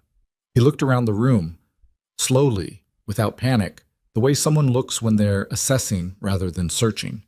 His gaze passed over the shelving unit where Nathan and Vivian were standing. Nathan went completely still. He was aware of Vivian beside him, of the black box in her lap, of the absolute absence of anything useful he could do right now. The man's gaze moved on. He walked out of the room, the door closed behind him. Nathan stayed where he was for 10 seconds. Then he said quietly, "We need to leave now." "Yes," Vivian said. She was moving before he finished the sentence. They went out through the main corridor, through the badge reader, into the parking lot where Carl was waiting with the car running and his face in the same neutral expression he always wore. They got in. Carl pulled out without being asked. Nathan looked out the back window at the facility entrance. "He called someone," Vivian said. "Yes." "That was Locke's man, sent to retrieve it before—" She stopped. "He got there the same morning we did." "Which means Locke has been watching the facility's access log," Nathan said. "When your credentials showed access to that room, he sent someone." He turned forward. "He knows we have it." Vivian was looking at the black box in her lap. Outside the window, Waltham was waking up. Lights coming on in a diner, a truck backing out of a loading dock, 2 pigeons arguing over something on a curb. "He's going to move fast now," she said. "Yes," Nathan said. "So are we." Webb had the data within 4 hours. Vivian's CTO, a small, precise man named Howard Cheng, who wore the same style of glasses in what appeared to be every color they made, connected to the black box in his lab on 12 and extracted the data without putting any of it near the company's main system. He put it on an encrypted drive that he handed to Vivian personally and then looked at her over the top of his glasses and said, "I've been wanting to tell you for 6 months that something wasn't right with the project reports. I didn't know how." "I know," she said. "I know." He nodded once and went back to his equipment. They drove to Webb's office. Webb had 2 people from his firm there, a data forensics specialist and a litigation associate who looked like she hadn't left the building in 2 days and was managing to function anyway through what appeared to be determination and cold coffee. The black box data took 3 hours to fully parse. Nathan sat in the corner of Webb's office with the takeout container he'd picked up from a place around the corner and ate and watched the wall and listened to the occasional exchange between Webb and the forensic specialist. At 2:15 in the afternoon, the forensic specialist leaned back from the laptop and said, "There it is." The subroutine Elliot had described was embedded in the vehicle's control log exactly as he'd told them. 8 layers deep, triggered by a specific set of conditions that had been met in the final minute of the test run. The control inputs showed clearly the manual override that the investigation had attributed to operator error had not come from the manual controls at all. The vehicle had received a command from the injected code. Elliot Marsh had not done anything. And the code had a signature, not a name, it was too sophisticated for that, but a structural signature, an architectural style, that the forensics specialist cross-referenced against a database of software authorship patterns and came back with a match inside 40 minutes. Daniel Renner, the contractor Adrian Locke had brought in 6 months before the accident. Renner, who had left the company 2 weeks after the incident. Renner, who, Webb's associate found this in an hour of public records work, was currently listed as a systems engineer at a private equity subsidiary registered in the Cayman Islands, a subsidiary that was owned through 3 layers of intermediary companies by the same foreign registered group that had approached Vivian about acquiring Area. Webb sat back in his chair and looked at the ceiling. "He's been running this since before the accident," he said. "The accident wasn't a pivot point. It wasn't improvisation. It was the plan from the beginning." He lowered his gaze. "Vivian, your father founded this company." "Yes," she said. She was sitting across from him, very straight, the black box now in Webb's possession on the desk. "He died 4 years ago. I took over as CEO after." She paused. "Adrian was one of the people who encouraged me to take the position. He said my father would have wanted it." She said this without any visible expression, which was its own kind of expression. Webb was quiet. Nathan looked at his hands and thought about what it meant to use a person's grief as an entry point, to position yourself as a supporter while building the architecture of their destruction. He thought about it and set it aside because the feeling it created wasn't useful right now. "We need to move before the board meeting," Webb said. "We have the black box data, Renner's connection to the buyer, Elliott's testimony, the access logs, and the engineering sabotage record. That's substantial, but presenting it in pieces is weaker than presenting it all at once." He looked at Vivian. "I want to hit him with everything at the shareholder meeting, everything simultaneously in front of everyone he needs to impress." "He'll try to get the meeting scheduled before you're ready," Nathan said. "He already has," Vivian said. "He sent me a board notification this morning. Emergency session. He's calling a confidence vote." She looked at Nathan, then at Webb. 5 days. Webb didn't look rattled. "Then we have 5 days." "There's something else," Vivian said. She hadn't mentioned this yet. She'd been holding it for the right moment, Nathan could tell. She had a tendency to sequence information deliberately, to save the hardest part for when the other person was most ready to hear it. "When we were in the storage room, when that man came in and made the call," she looked at Nathan. His voice, "Then you should look at the log." The person he called already knew that the log would show the access. He was prepared for it. Nathan thought about this. Because he'd already been planning his next move. He assumed we'd try to retrieve it eventually, and he had a response ready. "He's been 3 steps ahead the whole time," she said. "He's been managing this for years." She looked at Webb. "What do we do when someone who's been managing something for years suddenly loses the thing they've been protecting?" Webb considered the question. "They improvise," he said, "and improvisation is where people make mistakes." Nathan thought about the empty case, the access logs in Vivian's name, the careful, layered construction of 2 years of deception. He thought about what it meant for someone like that to discover that the black box was gone, and that Vivian Ashcroft, whom he'd spent 2 years neutralizing, had walked into his facility in the dark and taken it. "He's going to try something before the meeting," Nathan said. "He won't wait." The room was quiet. The afternoon light was coming in through Webb's windows at a low October angle, catching the dust above the filed cases and the stack of documents on the credenza and the empty takeout container on the floor near Nathan's chair. Everything was very ordinary, and nothing was. "I know," Vivian said. She was looking at Nathan with an expression he hadn't seen from her before. Not the measuring look, not the controlled stillness, not the compressed force with nowhere to go.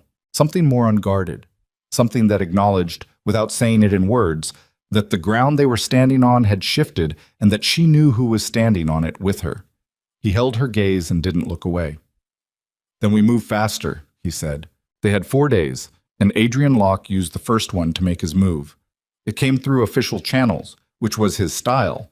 A formal notice distributed to all board members citing material concerns regarding executive judgment and fiduciary responsibility, attached to a 12-page document that outlined, in the careful language of corporate governance, why Vivian Ashcroft should be removed from her position as CEO, pending a comprehensive review. The document was thorough. It cited the area project delays, the cost overruns, the failed technical milestones.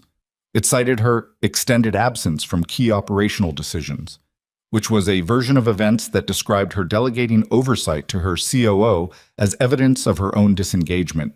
It cited, in a section near the end that Nathan read twice to make sure he understood what he was seeing, irregularities in the management of proprietary research documentation, and questions surrounding the integrity of incident records related to the 2023 testing accident.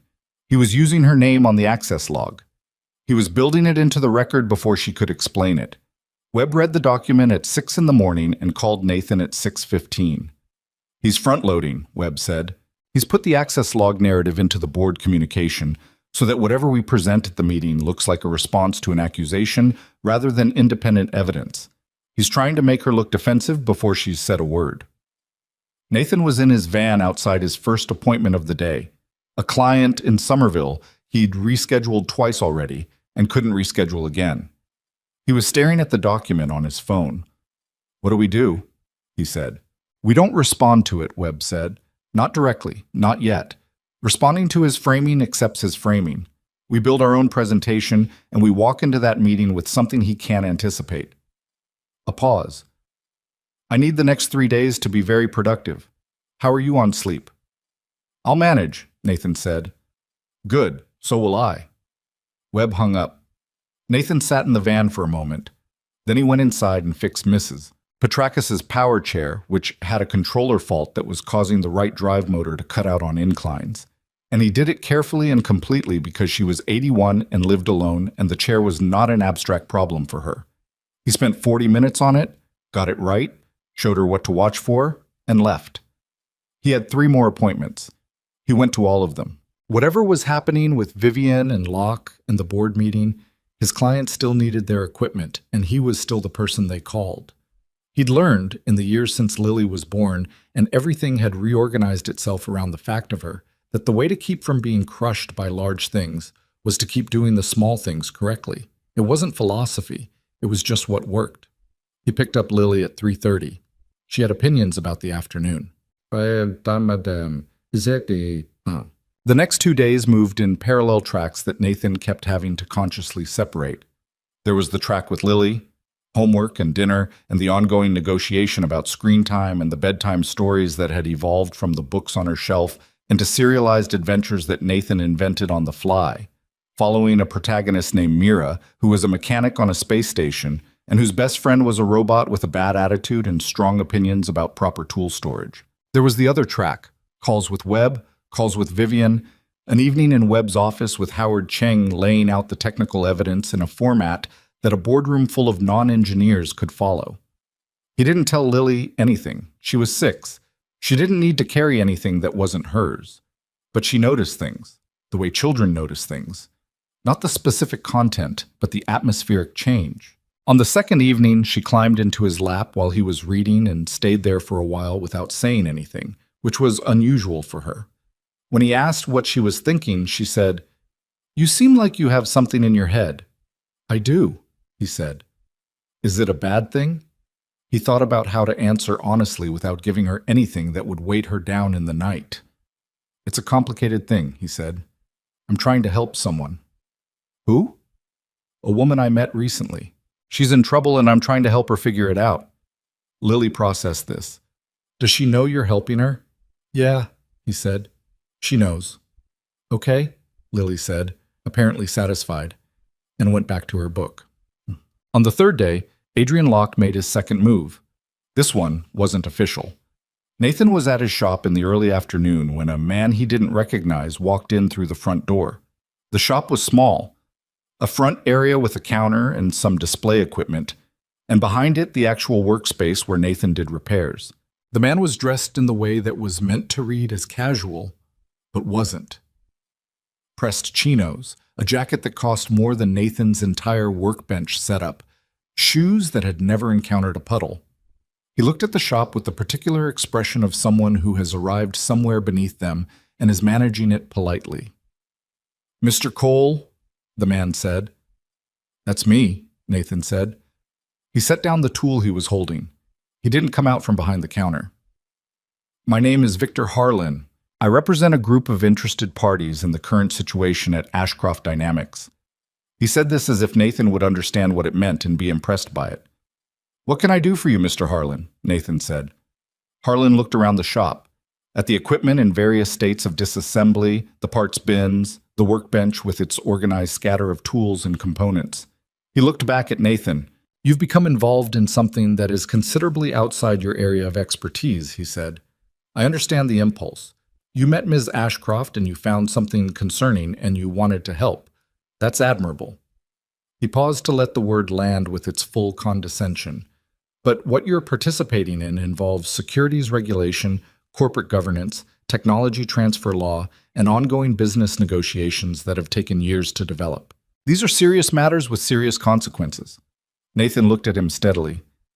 Sounds like you should be talking to an attorney. I'm talking to you, Harlan said, because you're the variable that no one planned for, and variables can choose to become non-variables. He took a breath. I'm here to offer you a very straightforward proposition. You have a daughter, a business, a relatively uncomplicated life that you've built carefully. None of that needs to change. He let that sit for a moment. Walk away from this. Take your equipment bag and your van and your volunteer lanyards and go back to what you do well. No one will bother you. The situation will resolve itself without you, and you and your daughter will have nothing to worry about. Nathan looked at him for a long moment. You said your name was Victor Harlan, he said. That's right.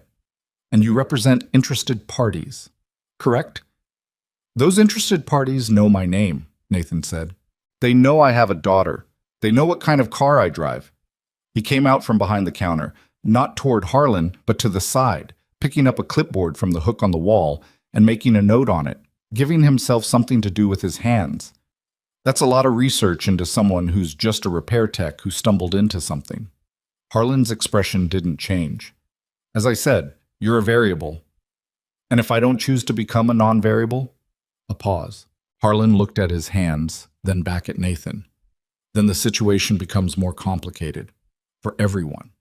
He said it without heat, which was the part that Nathan was meant to find frightening. Not a threat delivered with anger, but one delivered like weather, like a fact. Nathan nodded slowly. He hung the clipboard back on the hook. I appreciate you coming by, he said. Door's over there. Harlan looked at him for another moment, assessing, recalibrating, and then he left. Nathan watched the door close. He stood in the middle of his shop and breathed steadily for a moment, because his hands had started to shake very slightly, and he preferred not to act until that stopped. Then he called Webb.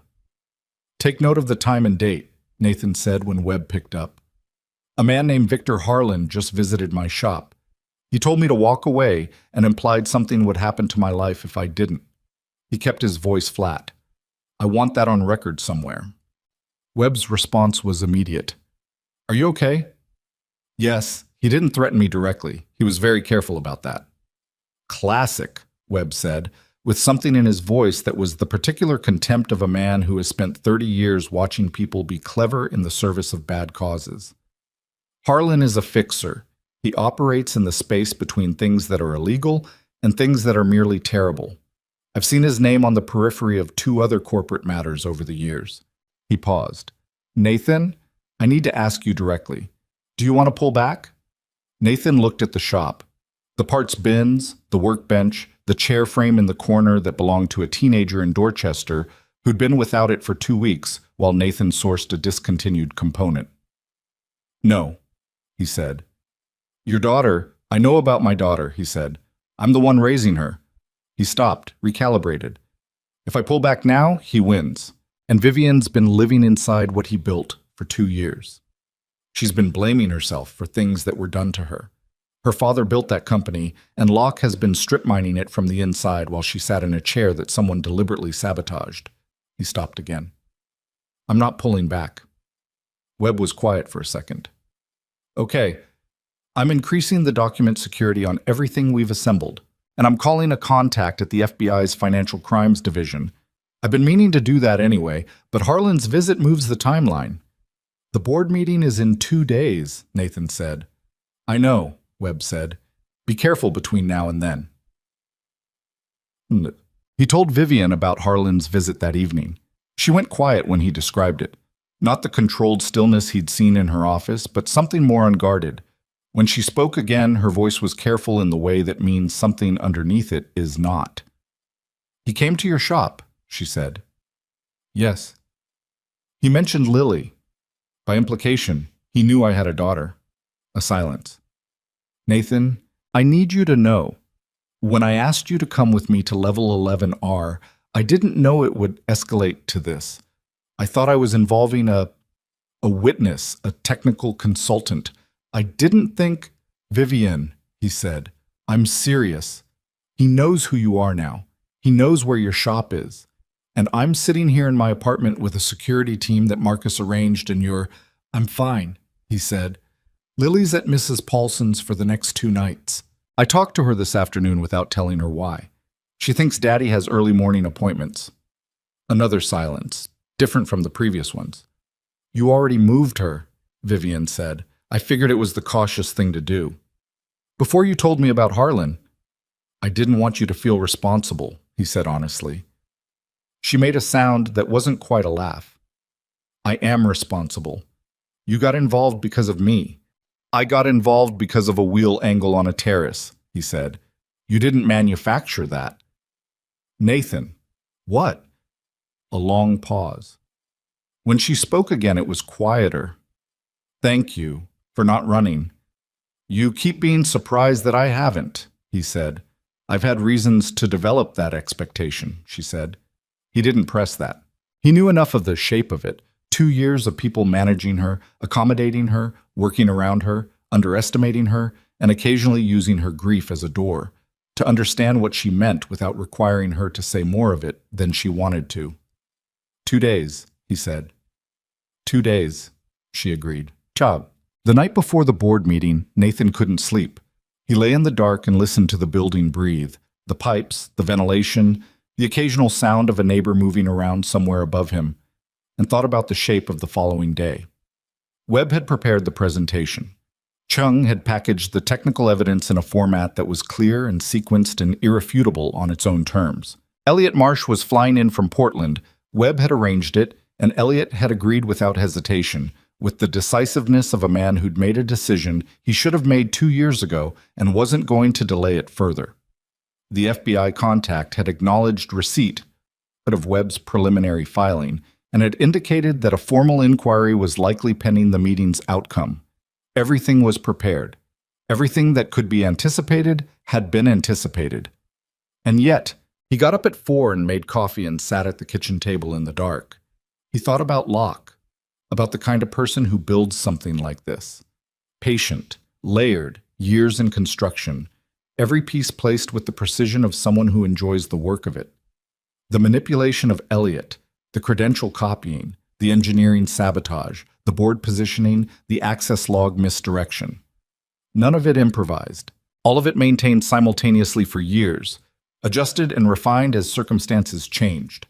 He thought about the moment 2 days ago when Harlan had walked into his shop, the way Locke had shifted from orchestration to direct pressure the instant the black box was gone. That was the improvisation Webb had predicted, the sign that someone had moved outside their plan. An improvisation Nathan had learned from years of work on equipment that other people had already modified was where you found the mistakes. At 5, he called Webb. He expected voicemail. Webb picked up. You're awake, Nathan said. I've been awake since 2, Webb said. This is the part of a case where I either sleep very well or not at all, and this one is clearly the second type. Is there anything we're missing? Nathan said. Webb was quiet for a moment. The accomplices, he said. Locke didn't do this alone. The credential copying required technical expertise. That's Renner, who we've documented. The wheelchair modification required someone with mechanical knowledge and access to Vivian's chair outside normal service channels. We have the tampered chair in evidence, but we don't know who physically made the modification.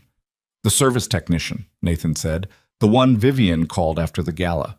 He cooperated fully with Webb's team, and his examination of the chair is in the evidence package, Webb said. But the modification was made before his last service visit, which means it happened during an earlier access window.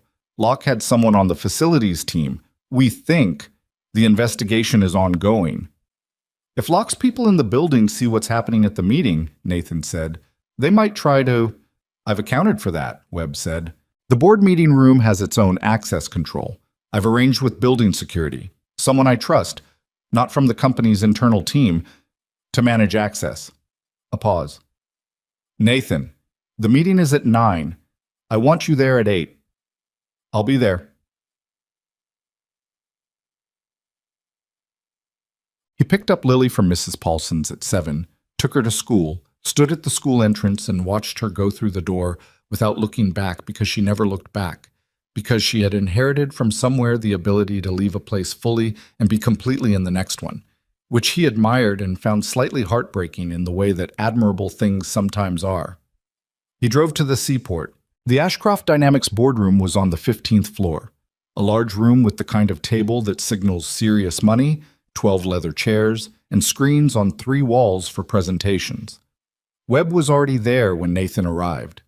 Chung was there, setting up equipment with the focused competence of a man who doesn't do anything carelessly. Vivian was there, at the head of the table, in the original chair, repaired now, fully inspected, the left rear wheel rebuilt by Nathan himself over the course of 3 hours in his shop 2 days ago. She looked at Nathan when he came in. "Ready?" she said. "As I'm going to be," he said. "Same," she said, which from her he was learning to understand as a form of honesty. The board members arrived at 9, filing in with the particular energy of people who have been told something consequential is happening and have arrived prepared for a version of events that is about to be significantly revised. There were 9 board members.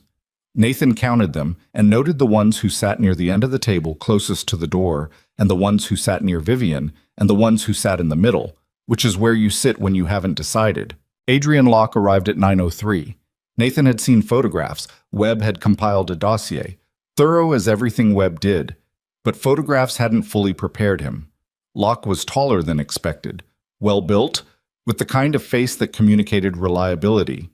He had gray at his temples that read as distinguished rather than aged. He walked into the room with the manner of someone who has rehearsed this entrance, not by rehearsing it, but by spending years becoming the kind of person for whom this entrance was natural. His eyes found Nathan immediately. Nathan watched him register who he was, what he was doing in this room, what it meant. Locke's expression didn't change in any way that anyone who wasn't looking for it would notice, but Nathan was looking for it. The adjustment was tiny and instant and controlled, a micro-recalibration, the briefest recognition of an unplanned variable. Then Locke sat down and opened the folder in front of him and looked at the table with the complete composure of someone who has decided that composure is the position he'll hold until he can't. "I appreciate everyone coming on short notice," he said. He had a good voice, measured, warm enough to seem human, authoritative enough to seem inevitable. "I know this isn't ideal timing, but the situation at the company requires us to have a frank conversation that I believe we've been deferring for too long." He glanced at Vivian. "Vivian, I want to be clear that this isn't personal. Everything I've raised in my communications to the board is about the company's future." "Thank you, Adrian," Vivian said. She sounded like herself, steady, not angry. "I'd like to address the board as well. If you don't mind going second." A pause. Locke looked at the board members. The politeness of the request and the complete absence of deference in the way she made it were 2 separate things happening in the same sentence, and Nathan watched 2 of the board members register it. "Of course," Locke said. He went first. He was good at it. Nathan gave him that. The presentation was organized and clear, and it told a story that sounded true, which is different from being true, but produces the same initial effect in a room full of people who haven't yet been told otherwise. He covered the area project delays with the authority of someone who had been managing them personally. He presented the cost overruns with the sorrowful manner of someone who had tried to contain them and been unable to. He presented the access log irregularities with careful regret, naming them not as accusations but as questions the board deserves to have answered, which was a framing Nathan recognized as the kind of thing people say when they want to make an accusation while retaining the option to deny they did. He was 40 minutes in when he moved toward the vote.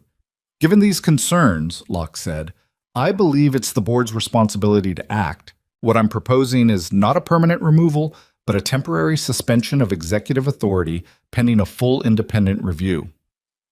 During that period, operations would be managed by—" "I'm sorry to interrupt," Webb said from the end of the table, where he'd been sitting in a chair that was technically outside the board seating arrangement, introduced at the meeting's start as Vivian's legal counsel attending as an observer. He said it the way a man says something when he isn't sorry at all but is willing to perform courtesy. There's some material that needs to be introduced before the board votes on anything. Ms. Ashcroft? Locke turned to look at Webb, then at Vivian. Something moved behind his eyes, but not panic. Not yet. But the first recognition that the room he'd walked into was not the room he'd prepared for. "Thank you, Marcus," Vivian said. She looked around the table. "I have a presentation of my own.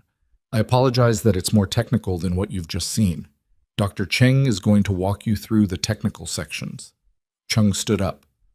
What followed was an hour that Nathan experienced in a specific and strange way, watching the faces of 9 board members as information arrived and reorganized what they thought they knew. Chin presented the area project's real status first, the actual engineering milestones, the real test results, the neural interface development that was 11 months ahead of what Locke had been reporting to the board.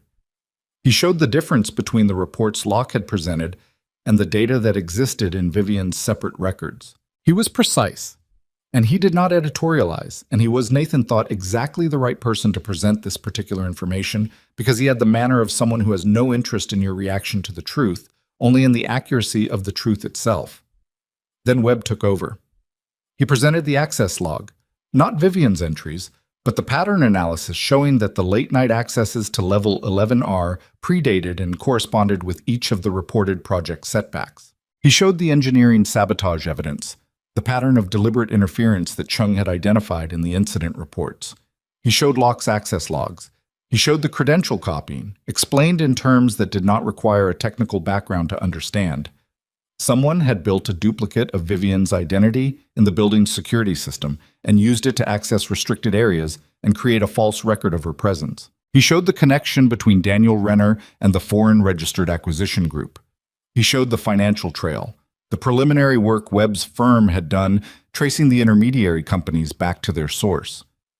Through all of it, Locke sat with his folder closed in front of him and his hands flat on the table and his face in the expression of a man who is doing the work of appearing unaffected. Then Webb said, "I'd like to introduce someone who has traveled from Portland, Oregon, to be here today." The door opened. Elliot Marsh walked in. He was thinner than in the video call, or maybe it was the room's light, or maybe it was that Nathan was seeing him in person for the first time, and reality always adjusts for the physical presence of someone who has been carrying something heavy. He walked to the front of the room and stood beside Webb and looked at the board, and then, briefly, at Locke. Locke looked back at him with an expression that Nathan would not have been able to describe precisely, except to say that it was the expression of a man who has just seen the thing he feared most walk through a door. Elliot told the board what he'd told them on the video call. He told it directly and without performance. The subroutine, the fabricated logs, the phone call the night before he signed, the threat. He described waking up on the concrete floor of the vehicle bay. He described the sound Vivian made when the vehicle lost control. He had not been present for it consciously, but he had heard it as he was coming around, he said, and he had heard it approximately every other night for 2 years. When he finished, the room was quiet in the specific way that rooms are quiet when something true has been said in them.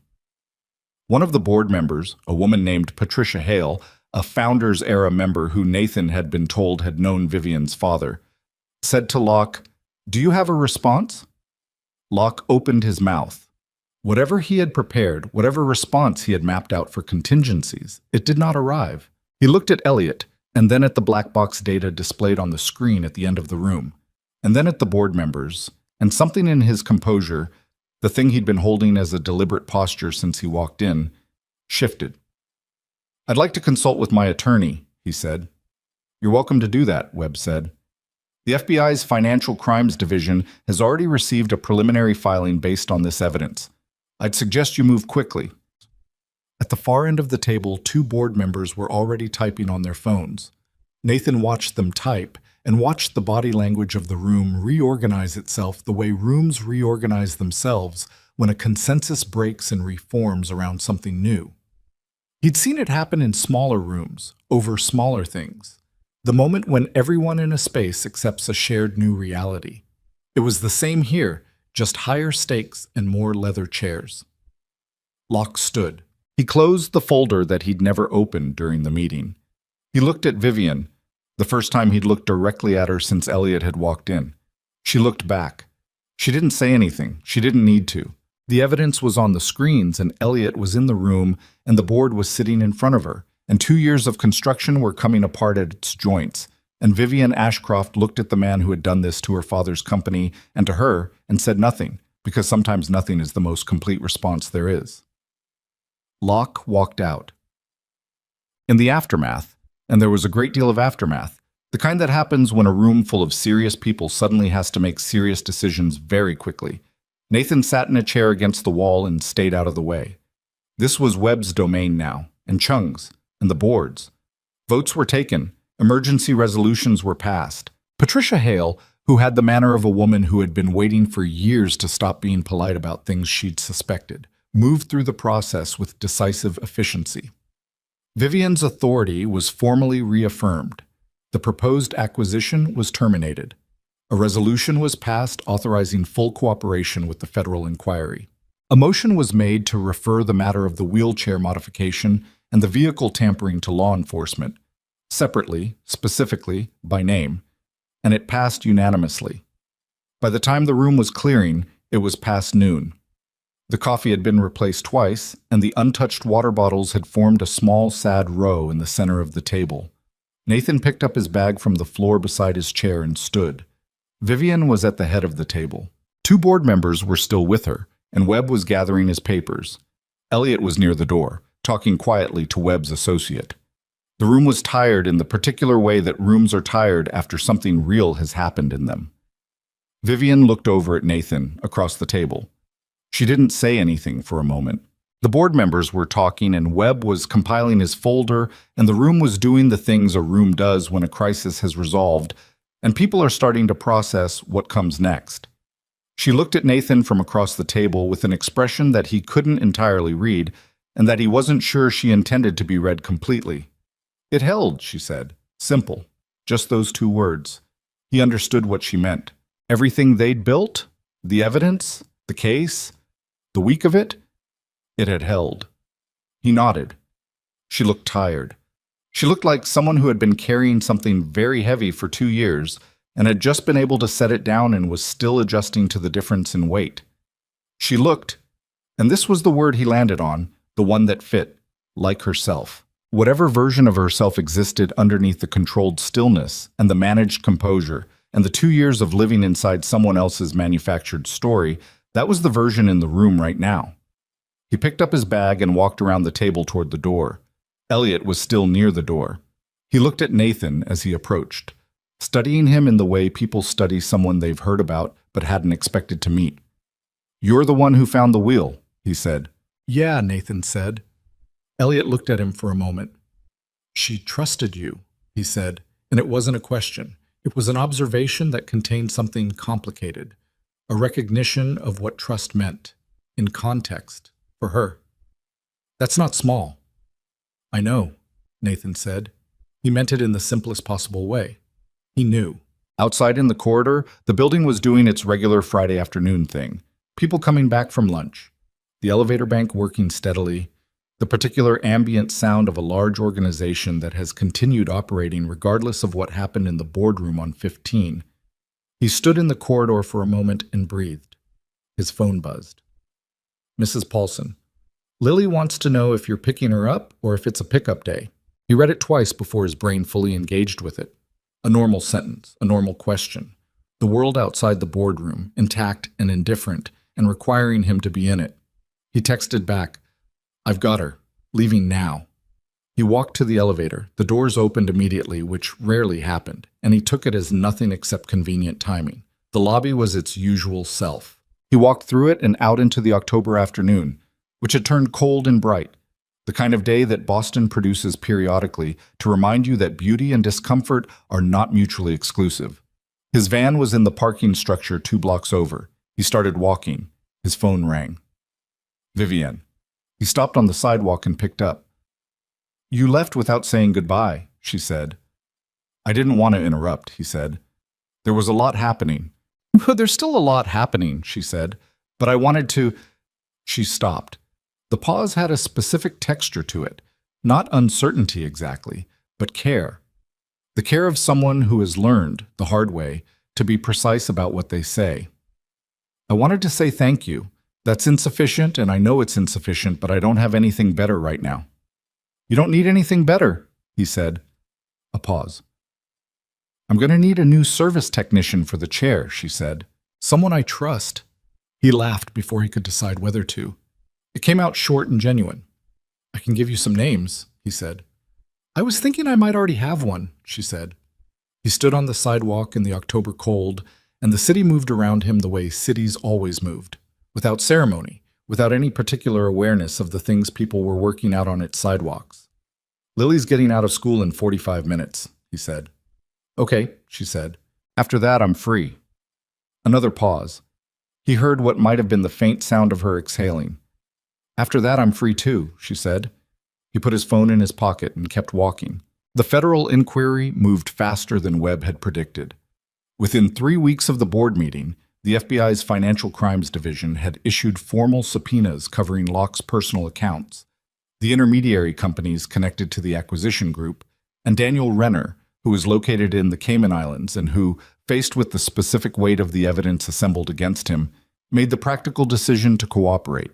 Victor Harlan, the man who had stood in Nathan's shop and talked about variables and non-variables with the calm of someone who believed consequence was something that happened to other people, was named in the filing as a facilitator and retained his own attorney within 48 hours of the subpoenas going out. Adrian Locke was formally charged on a Tuesday morning in November.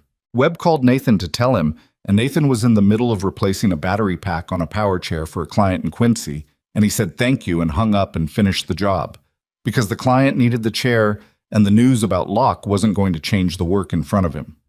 That was the thing about the weeks after the board meeting that Nathan hadn't quite anticipated.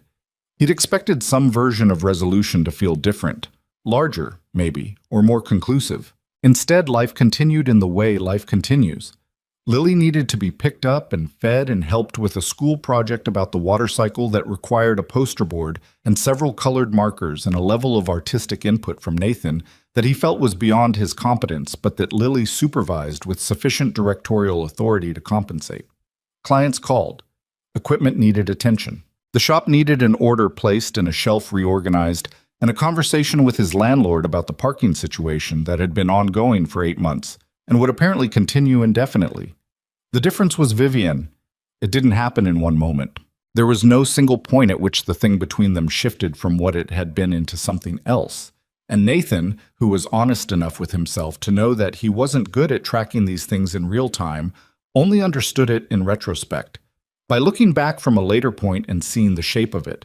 The coffee in Webb's office the week after the meeting, when the immediate crisis had passed, and they'd sat across from each other without the specific pressure of the previous 2 weeks and simply talked about the company, about Lily, about a book she'd mentioned and he'd actually gone and found and read, about the particular difficulty of November in Boston when the cold arrived but the snow hadn't yet, and the city existed in a gray provisional state that required daily acts of will.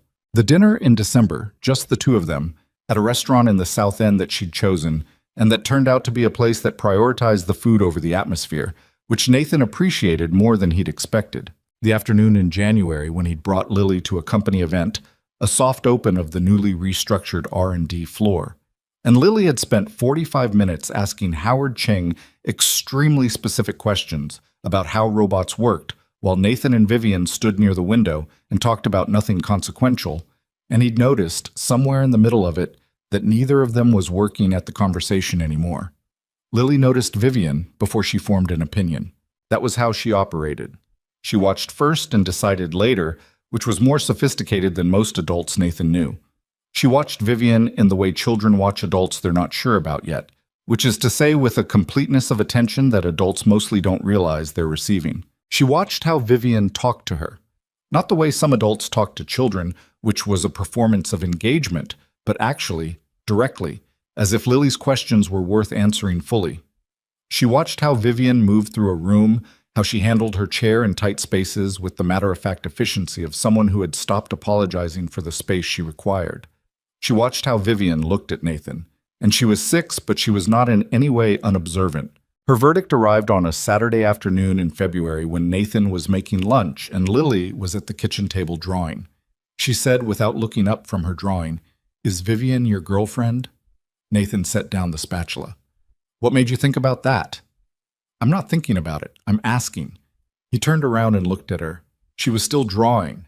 A house this time, with a large tree beside it, that was doing structurally ambitious things. "I don't know exactly what to call it," he said honestly. Lily looked up. "Is that because you're still figuring it out or because you don't want to tell me?" He looked at his daughter, who had her mother's directness and his habit of making things harder than they needed to be, and who was apparently 6 going on something considerably older. "Both," he said.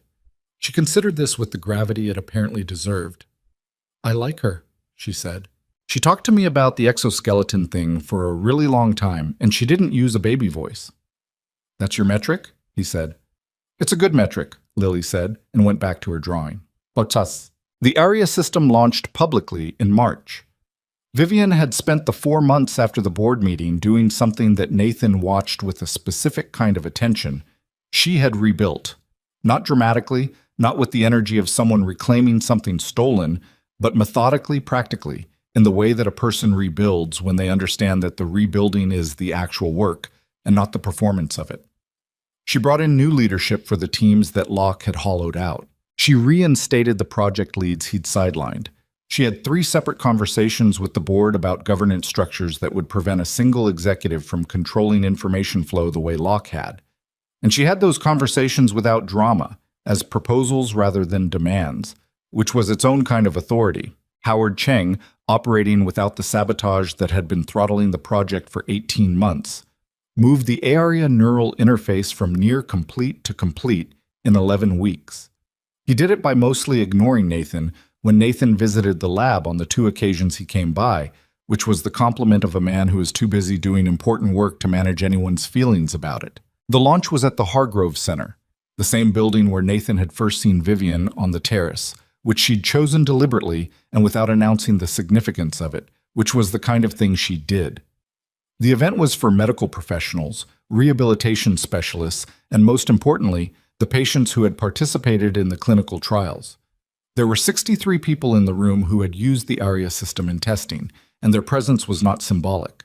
They were the point. Nathan stood near the back with Lily, who was dressed in the specific way that she dressed when she'd been allowed to make her own clothing decisions, which was with great conviction and imperfect coordination.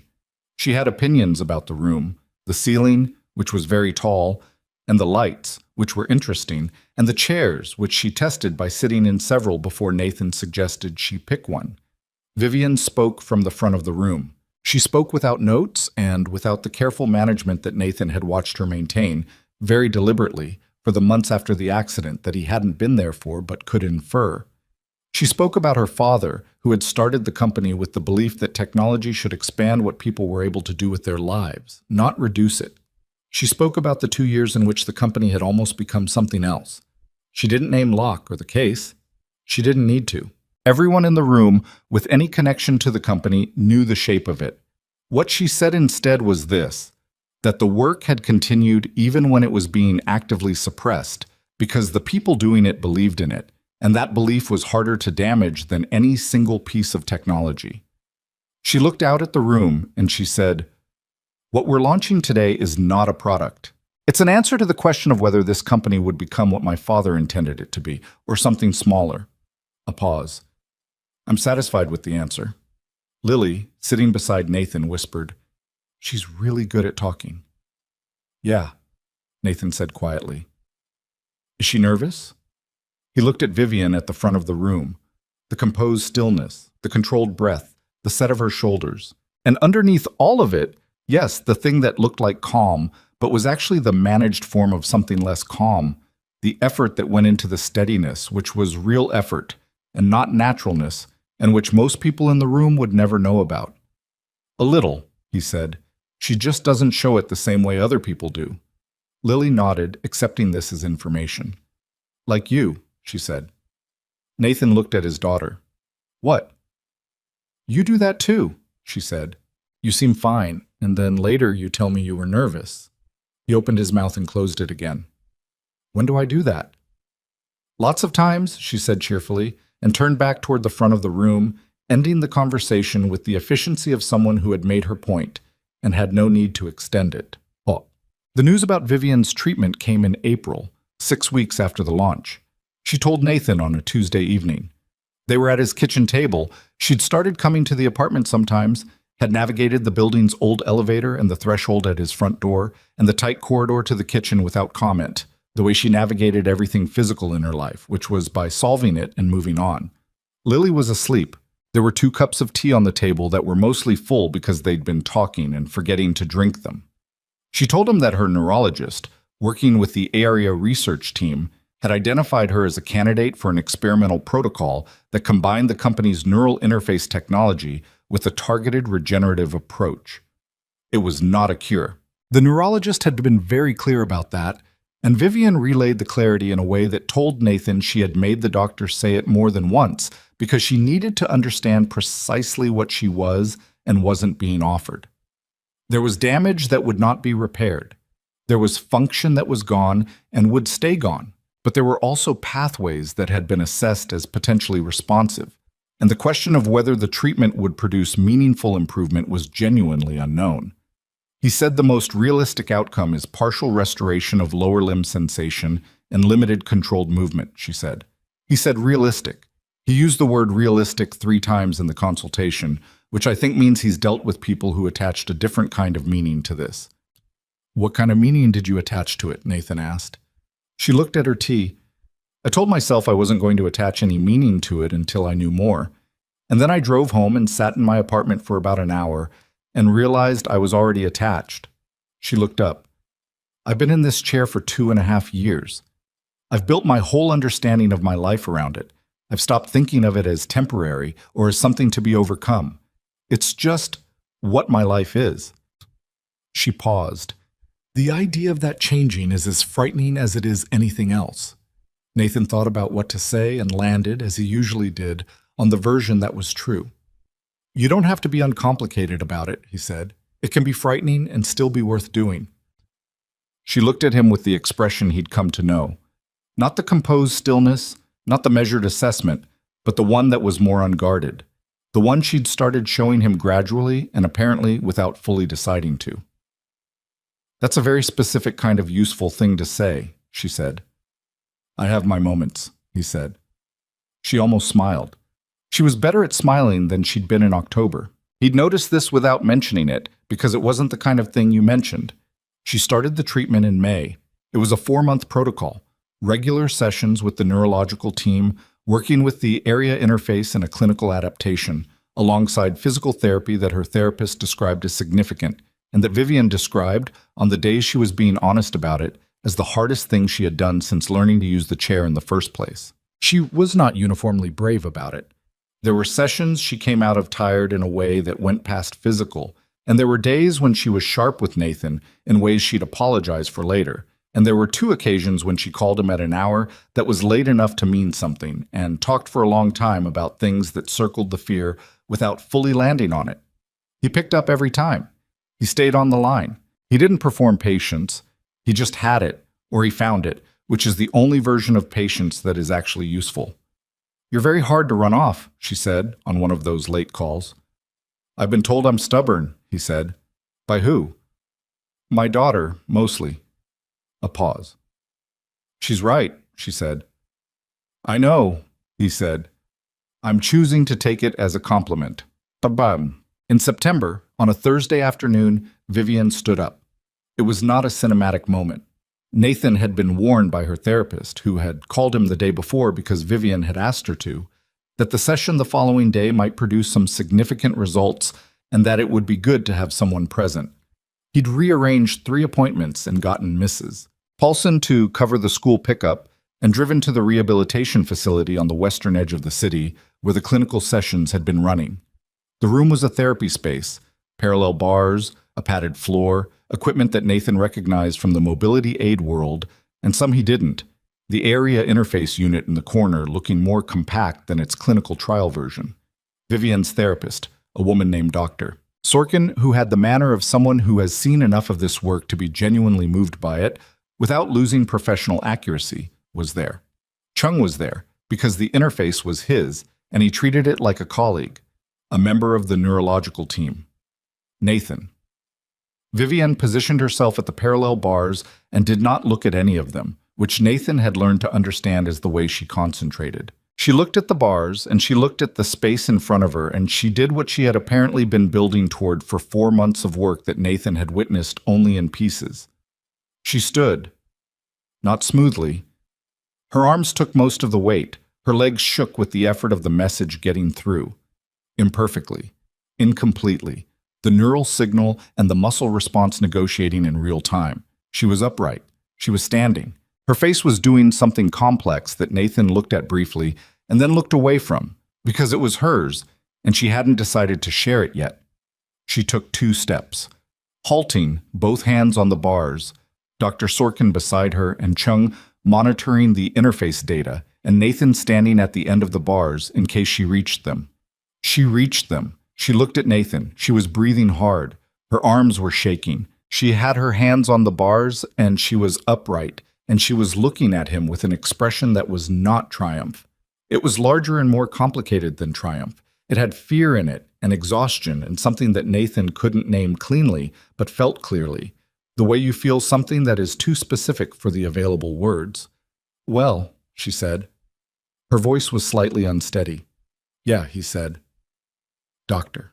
Sorkin said something behind her about resting and protocol, and Nathan heard it as background because he was looking at Vivienne, who was still looking at him, and there was something happening between them that didn't require commentary and would have been diminished by it. She sat back down eventually. Dr. Sorkin helped her through it. Chung reviewed the interface data with the contained excitement of a man for whom the data was the thing, and it was enough. Nathan stood near the window and let the room settle around the event that had just occurred in it.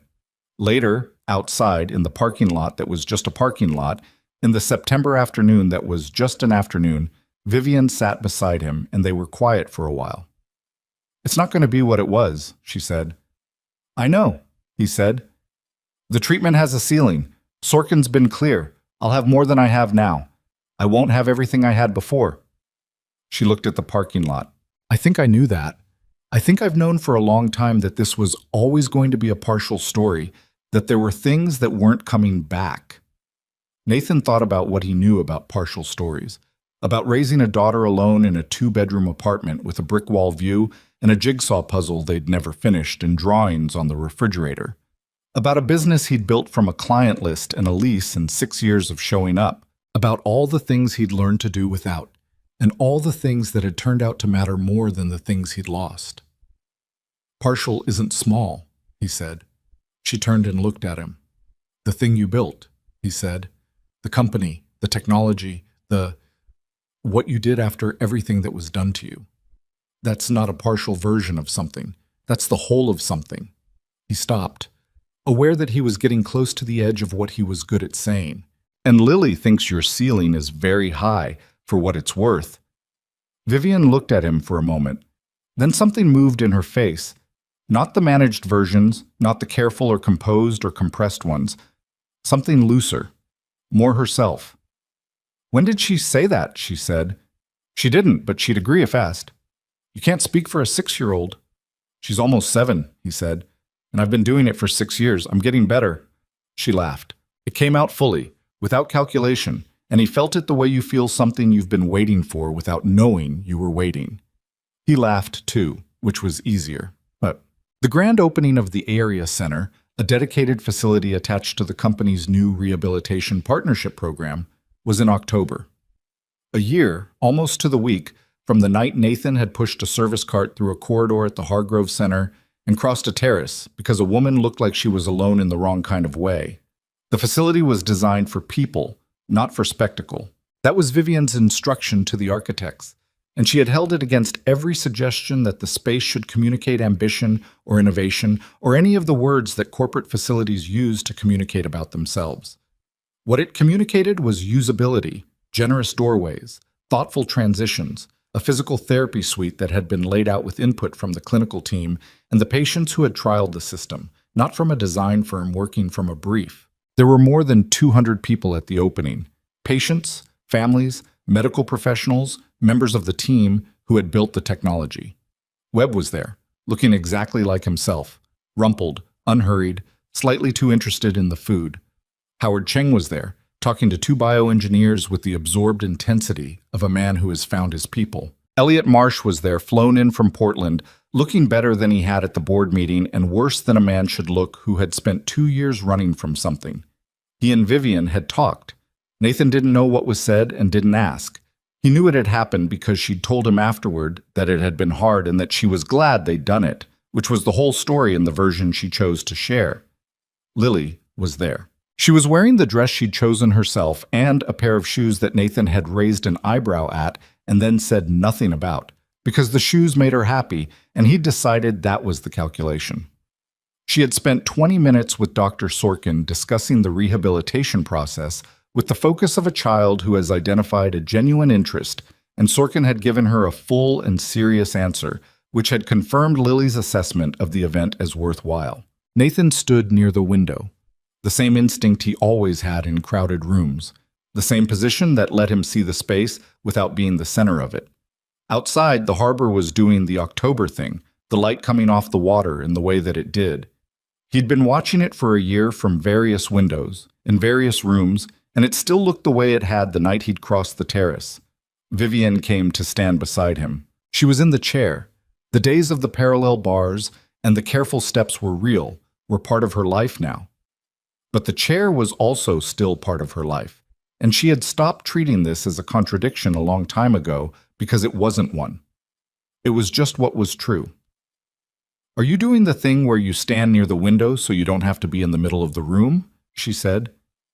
"Yes," he said. "I thought so," she said.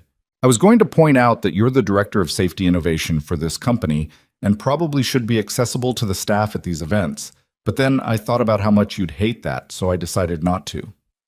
"I appreciate that." "You're welcome." They stood together looking at the harbor. Across the room, Lily had moved on from Dr. Sorkin and had located Chung again and appeared to be asking him something that required a diagram, which he was providing on the back of a program. Nathan watched this and felt the specific, inarticulate feeling that came from watching your child be completely herself in a room that could hold her. "My father used to stand near the window at company events," Vivian said. "Yeah?" "He said it was the only place in the room where you could see everything and no one expected anything from you." She looked out at the harbor. "I used to think it was because he was antisocial. I think now he just needed a moment to look at what he'd built without having to perform his feelings about it." Nathan looked at the room, the people in it, the technology being demonstrated in the corner by a member of the clinical team, a young man in his 20s who had come through the trial program and who was now, per his introduction earlier in the evening, a first-year physical therapy student. The staff from the engineering team who had worked on ARIA through 2 years of manufactured setbacks and had kept going because the work was real. Vivian's name on the wall by the entrance, under her father's. "He would have liked this," Nathan said. "Yes," she said. She said it simply, without drama, the way she said things she'd made her peace with. "He would have." They were quiet for a moment. The room went on around them. There was something Nathan had been thinking about, in the way that he thought about things.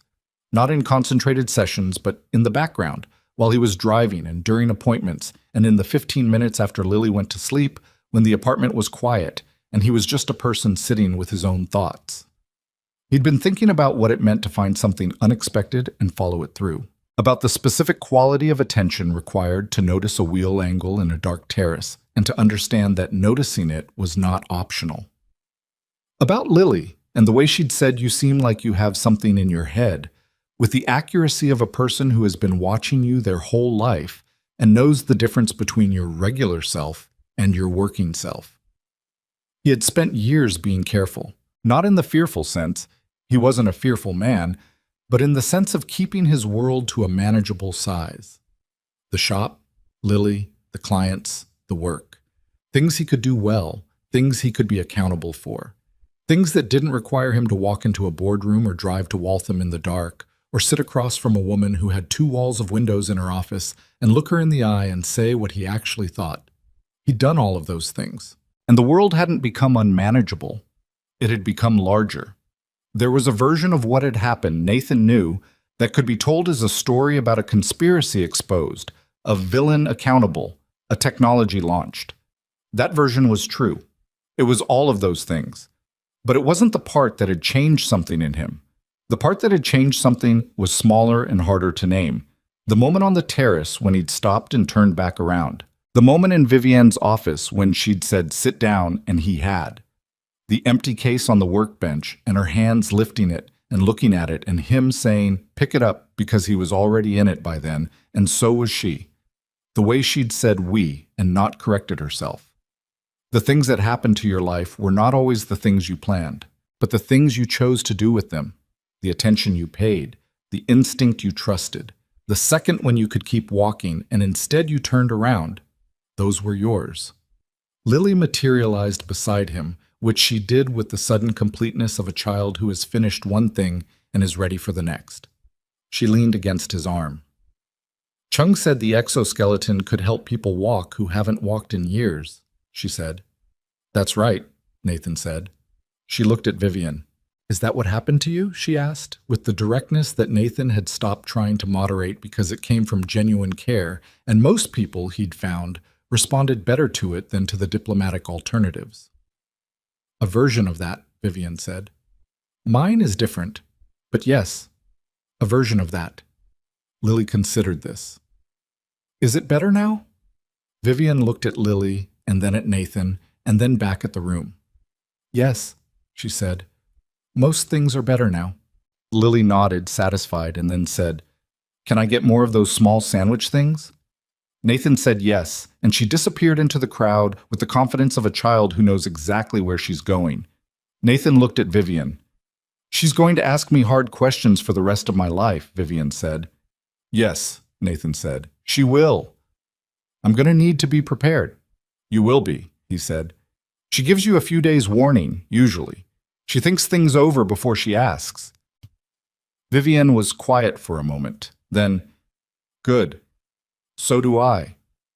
Outside the window, the harbor was doing what the harbor did. The October light was exactly what it was.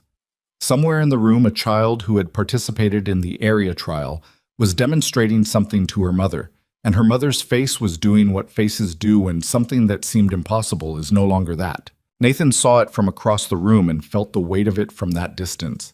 Not his grief, not his joy, but the genuine human thing that happens when you witness someone else's life expanding back toward itself. This was the work. Not the conspiracy unraveled, not the meeting won, not even the 2 steps at the parallel bars. The work was this: a room full of people whose lives the technology would touch, and the company intact to do it, and the woman beside him who had built it out of what had been done to her and what she refused to let that make her. Vivian reached over and put her hand on the windowsill, near his. Not touching, just near. He put his hand next to hers. The room went on. The harbor went on. Somewhere across the floor, Lily was negotiating for a second small sandwich with the focused determination of someone who knows what she wants and is prepared to make a reasonable case for it. The city outside was its usual self, moving, cold, indifferent, demanding, possessed of a beauty that required something from you to see it. Nathan saw it. He had learned in the past year that the things worth doing rarely announce themselves as such. They show up as a wheel angle in the dark, as a card wedged between a seat and a console, as a woman looking at a harbor alone after everyone else has left. They show up as the moment when you could keep walking and you don't. He had learned that you didn't know, when you turned around, what you were turning toward. You only knew that something mattered enough to stop. That was enough. That had always been enough. The rest came from what you did once you stopped. He stood beside Vivian Ashcroft at the window of the thing she had built, in the city they both lived in, and the October light came off the harbor the way it always had, and he was exactly where he had ended up.